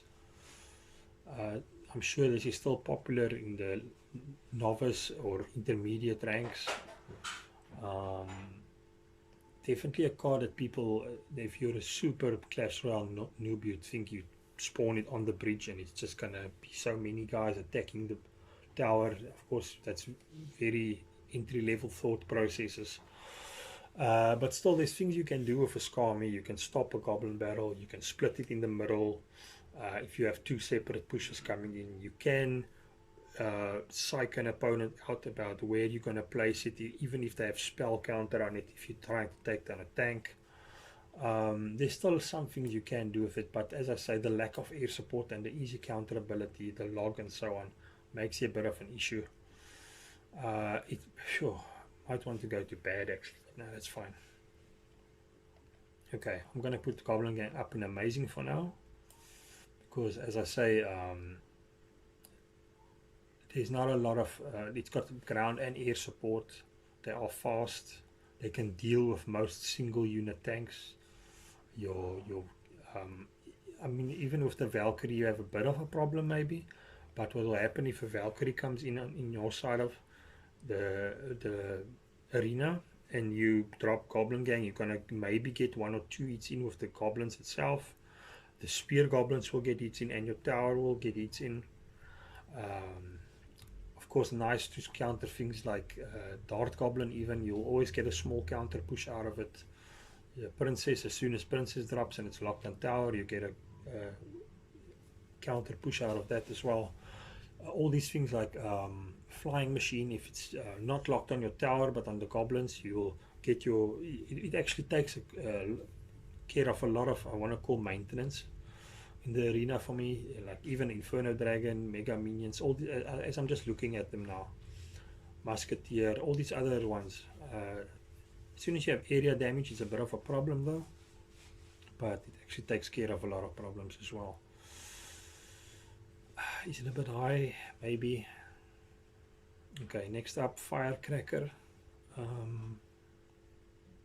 Seeing there's a lot in metas as well now. Difficult to reach with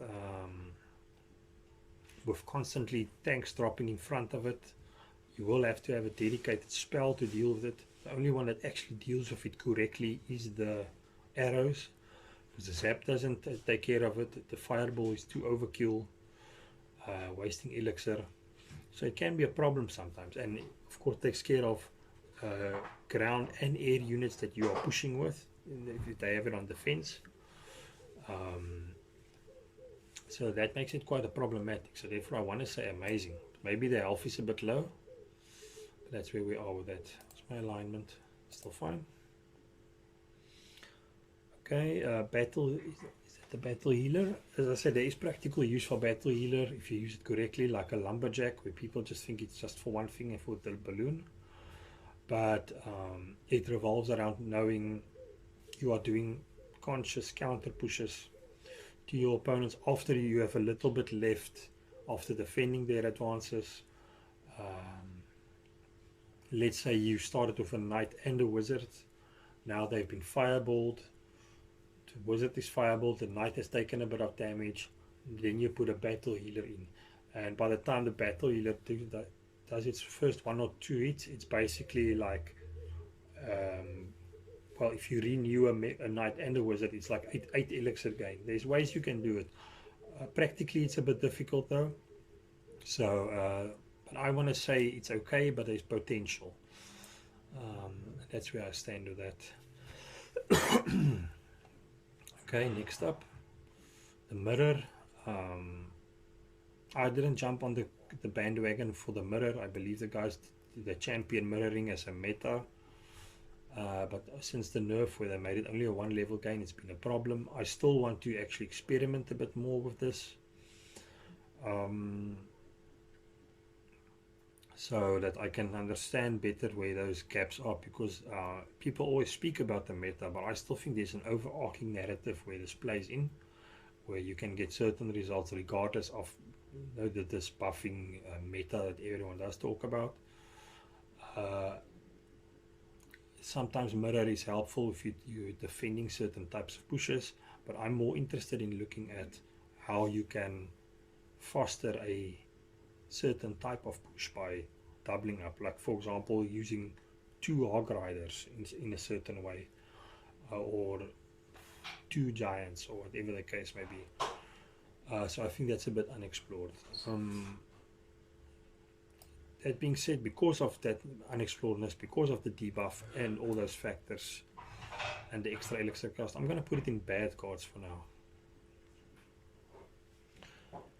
Next up we have the elixir golem. I think the elixir golem is actually quite good. I think people don't understand where they can gain the value from it. I think the drawback is that the elixir that you give your opponent when it starts to perish is a bit cumbersome. So if you can just drop it and not get it shredded to bits immediately, you can maybe, I sometimes use it for certain defensive purposes as well, but it's quite handy at low elixir cost to sort of bunch it together with a few things that are like, it's like a slow march to the opponent's towers. It can do a lot of damage, because by the time they actually deal with your support units and this thing is still going, it's still doing a lot of damage to towers. The only thing I want to say is just it's lament the amount of elixir you're giving your opponent, but even then I've not seen a lot of guys, because of the amount of energy they're wasting trying to defend this thing, they're not gaining a lot. So I actually want to put it quite up there, but not too far up. Let's put it there for now. Then you see how my alignment is. Okay, that's fine. Hold on.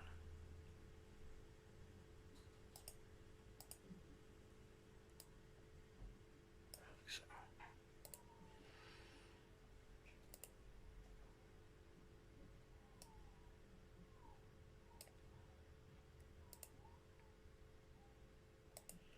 Okay. Next is the Hog Rider, very popular as always, 2.6 deck.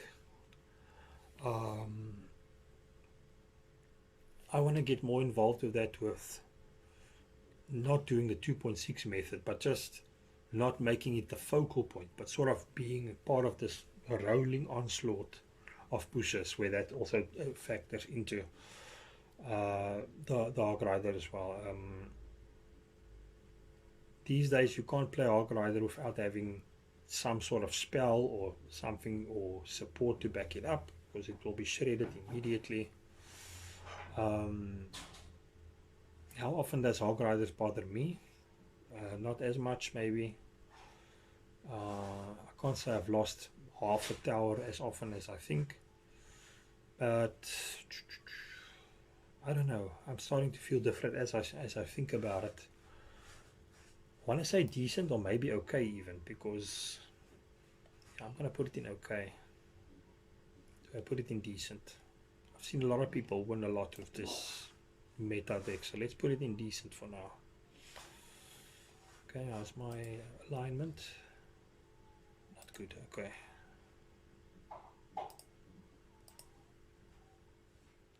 That's probably way too much. Okay, we're still in. Okay, getting towards the end. Royal Delivery is like a very slow spawning zap spell with a benefit of a recruit. I have a bit of an issue with how slow it drops in, because certain things we will not catch with that. You can't get a goblin battle with it entirely as well. There's some issues, but it is sometimes useful. You can get a lot of damage on certain types of enemies, but it's not consistent. I want to say okay, maybe. But even when an opponent has this in their deck, I usually plan around it, where I know how to space out my things to lessen damage. As it advances towards the tower, it will maybe get one jab at the tower. So it's not good for being a support tank for your next push as well. I'm going to put it in bad for now. I think Inferno Dragon needs to go up a bit. Let's do the Battle Ram first.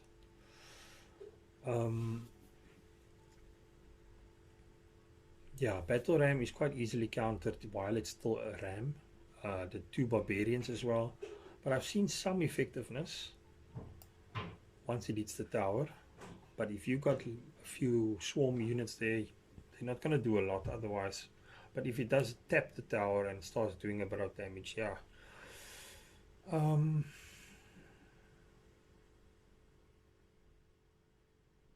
yeah, if you get stopped just across the bridge and they just, as I say, if I drop a goblin gang as soon as this drops, it's not going to be the best thing. So, and it's also not useful for starting a defensive effort where if something comes towards you as well.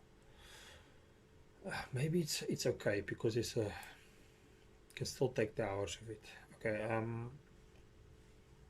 Inferno Dragon might replace my Inferno Tower at some point, so I can have another building. That's the long thought process. Where is the Inferno Tower? Where is the Inferno Tower? On my list. Ah, there it is. Okay. Because the meta is moving towards your medium tanks as well a lot. It doesn't stop things like Hog Rider necessarily that easily, but it can do a lot of help for your bigger tank units as well. So I'm going to say great, but I do have doubts about it. It might come down to decent.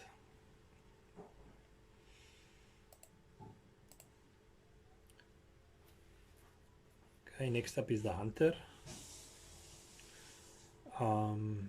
It's supposed to be in between a Musketeer and a Wizard, sort of, I think. And a few other air units. Supposed to give you a bit of area damage, help a bit with tanks as well. I don't see a lot of people using it. I think it moves a bit too slow as well. It doesn't get good hits on tower if you do your defensive duties with it. My opinion of this might change where it goes upper, but for now I'm going to say bad, because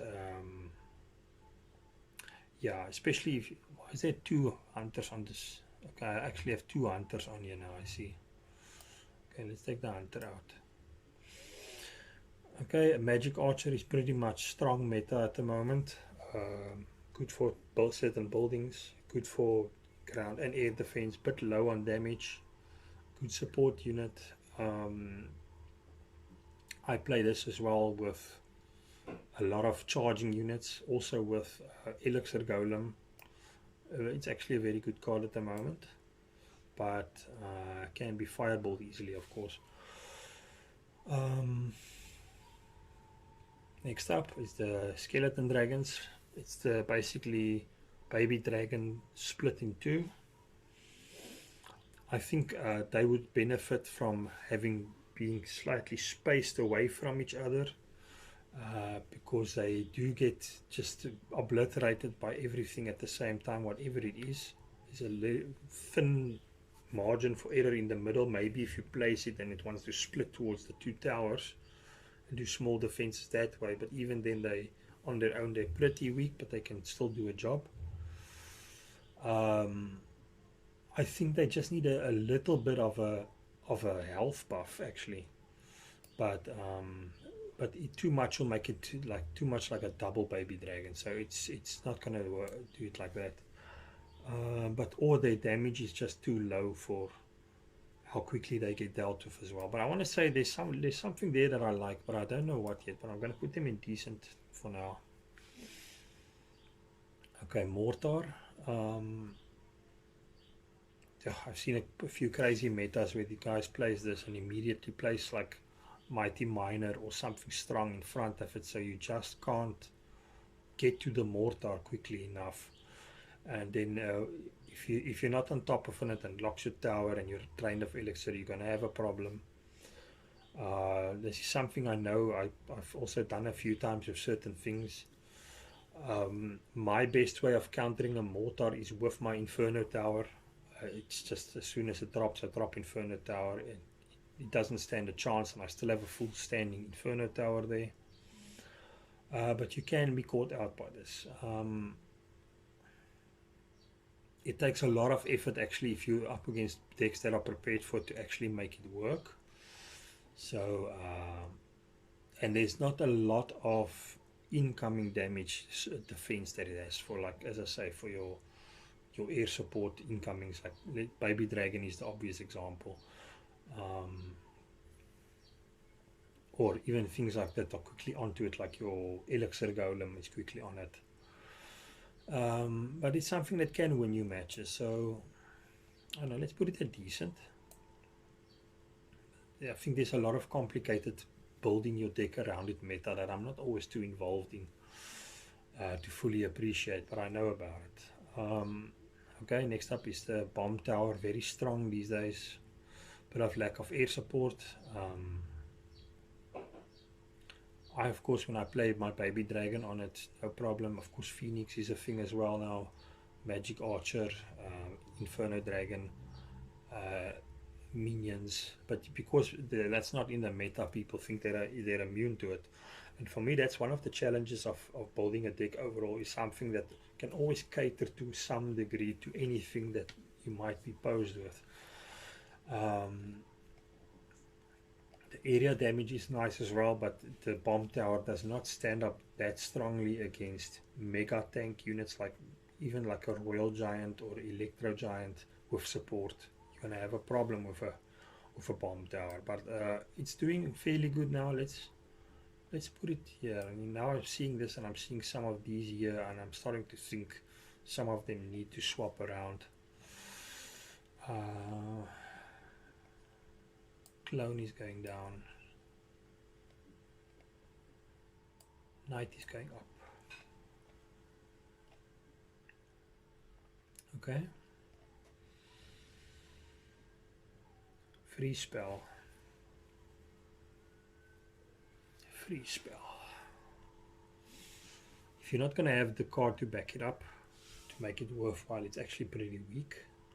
So if you do skeleton graveyard and then freeze, and I drop a Valkyrie, that's a 9 elixir versus 4 elixir drop. Even if I was behind on elixir, most of your skeletons are targeting my Valkyrie and will be returning to action as soon as the spell wears off. And you can always, when I drop a bomber in as well, or another goblin gang, then yeah, it's not doing a lot unless you freeze the goblin gang. But yeah, I don't know. Freeze, when's the last time it caught me out? I can't say, but I know some guys that do work with the meta of it actually do get some results. Even if you have incoming things like, it can be effective if you freeze a balloon that's coming, it can help you a lot. But I often see it as a last resort as well. Let's leave it there and move on. Poison doing a lot of damage these days. It used to be under, it's over at the moment. I know by the time a witch or a wizard walks out of it, you're in trouble, or anything else health-wise below that. And you can catch a lot of other things with it as well. Okay, let's move that down for now. The wizard, I believe, is now being underrated at the moment. When you start with it with a range, I think my biggest mistake I still make of it is spawning it too close to my tank push. But it actually, there's, as long as you can get a little something in front of it as well, just to make sure it doesn't get mega knighted, because that's the thing that usually happens. It gets mega knighted or something similar. But anything else that doesn't really reach it in time for it to do enough damage to counter it. Something like a flying machine can put up a good match against the wizard, but the wizard will usually come out on top. There's not a lot of things that in a one-on-one fight will beat it outright. Maybe a Dark Knight will give it a go still. I think it's still good, so I'm going to put it up there. Okay, the bowler I actually like a lot as well. I use this for incoming, if you have 2 or more medium tanks, like let's say you have a knight and a Valkyrie, or a Valkyrie and a wizard, or those medium-sized units, and they are coming in. Or better still is things like the Royal Hogs.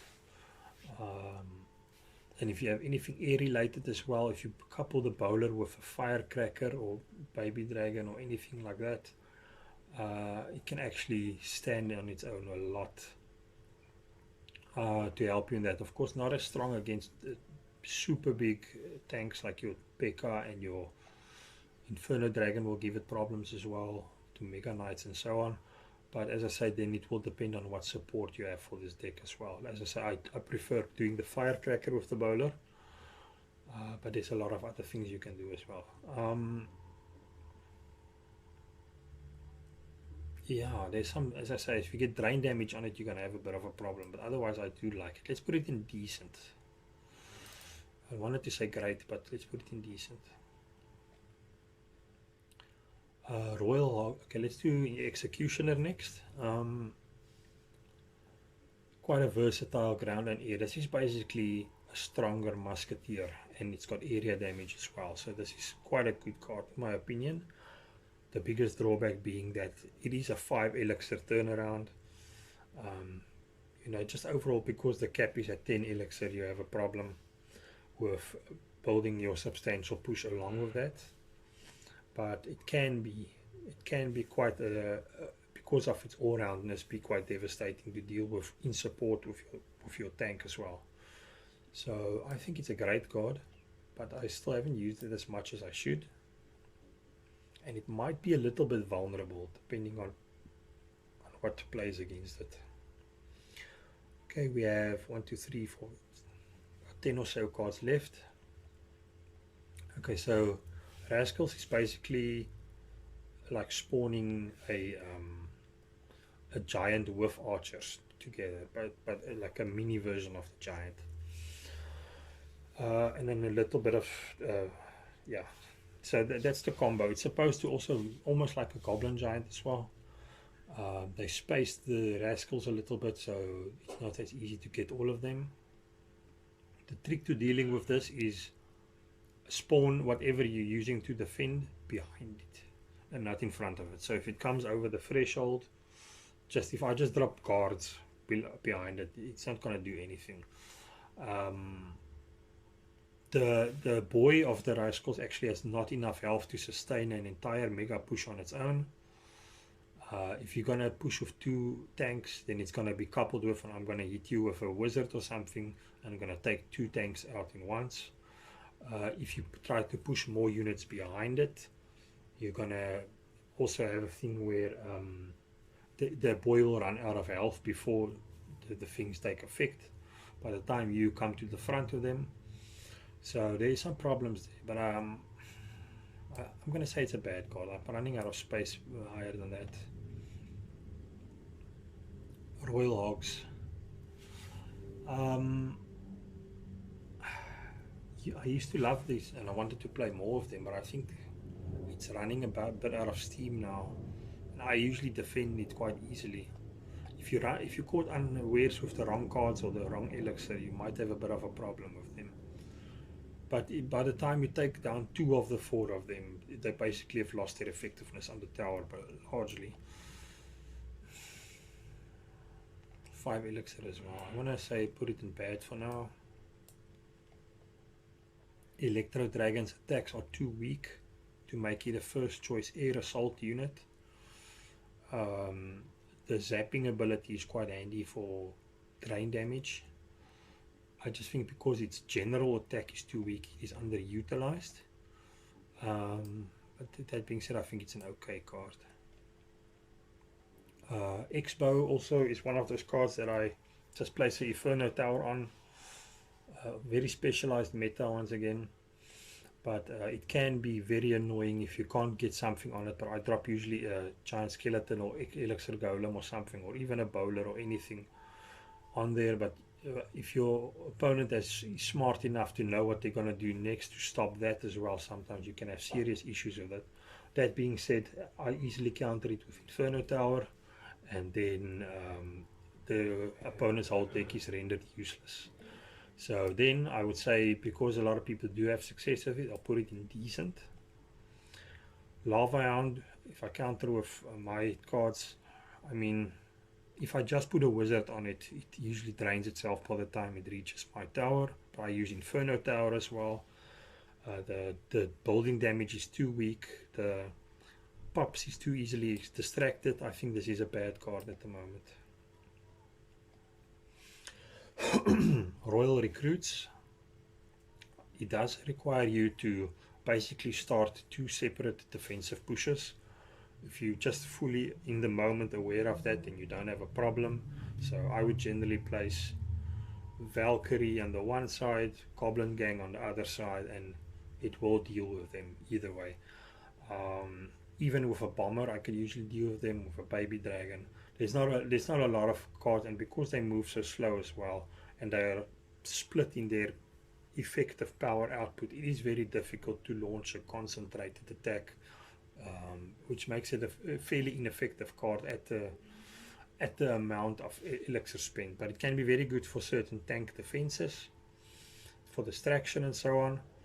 It's not a super strong offensive card, and I think because of that, and because I can easily be taken care of and I don't usually lose to them, I'm going to say a bad card. Okay, Inferno Tower, I'm going to be generous today and put that there. If you have a zap or a lightning or something, I still get a lot of hits, and even if you fireball it, if I place it deep, the guys want to play Electro Wizard on it. As soon as you drop Electro Wizard, I just drop it 3 blocks back closer to my towers. Your Electro Wizard can reach it. And I do get a lot of damage done with this, and a lot of decks get nullified by the fact that I actually just use that. I might want to drop it down to Amazing even, but yeah, I probably need a few cards up there as well. Okay, then we have the Golem. Yeah, I want to sort of see a lot of my choices are maybe biased because I know how to deal with cards in a certain way. But the golem, how would you deal with it if you do not have the Inferno Tower or Inferno Dragon of Mighty Miner? I know a lot of people do have the Mighty Miner in their deck, so that's not an issue as well. I would generally drop Inferno Tower on a Bomber. Yeah, Golem does not come through that, or I can drop a Valkyrie and a Bomber. Because of the medium tank meta, there's some problems where you can't stop the thing that is trying to stop your Golem a lot quick enough. So maybe I mean, there's different ways to approach these things. But either way, I think Golem, I think is a bit overrated. But still, if you are a level 14 Golem and you have guys that are unprepared, you can steamroll them. Let's put that in decent, if you know what you're doing. Tornado, very effective. Makes a case for replacing arrows when you are dealing with certain types of enemies where you want to get them off your tower, of course, or even when you have Executioner or Baby Dragon or Wizard or things with area damage, even Magic Archer, if you want to get all the things in a line and take care of a lot of things at the same time and also do your normal arrows type of damage. There's a lot going on there which can help you. I think the drawback, but not to necessarily say it should change, is that the damage is a bit low. But I think there's a great card there. Okay, is that all of it?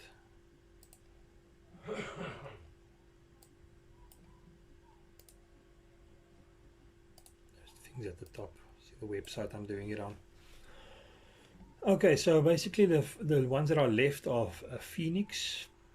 Phoenix, I would say at the moment, is a great card. It's not on the tier template that I'm using. It's a great card. You shouldn't be using. There's a bit of restraint you should be using it because it's isolated when it attacks on its own. But it can be super effective to getting down quite large health chunked enemies. So I would put that as a great card at the moment. And its ability to respawn, as I say, the support is quite important there. Then we have the 4 champions, the Golden Knight. I mean, they say that he's taking a bit of a dip. I still think he's fairly decent. It depends a lot on how you're gonna, if you're just gonna use him as a sort of buff to normal knight, or if you know there's good opportunities to use the special ability.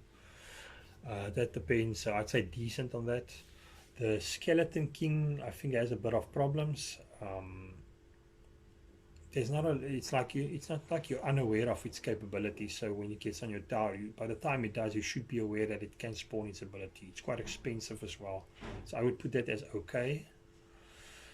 The Archer Queen is actually also struggling a little bit as well. The special ability damage is not enough to turn the tide because it's very vulnerable. As soon as the special ability ends, it will be like one hit from a P.E.K.K.A. or something. So it struggles a bit. I want to say okay. Actually, it is maybe even a bad card at the moment, but I want to say okay, just to say there's something to work with still there. But we'll see. Maybe it needs a little bit more. Even maybe like a 3-arrow shot while the ability is on, or something to would make it a little bit better. And then lastly, the Mighty Miner, I would say, is probably an amazing card.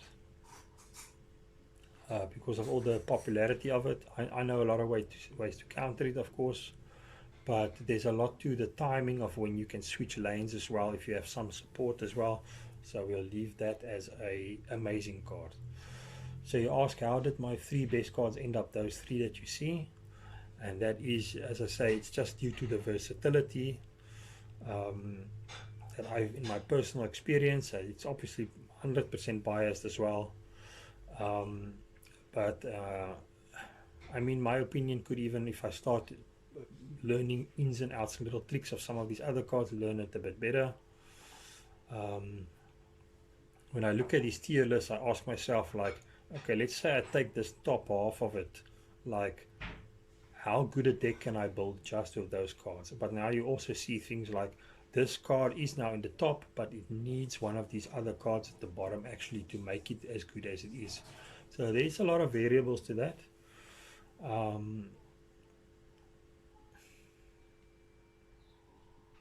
I think this turned out fairly good in terms of my personal opinion of where the cards are.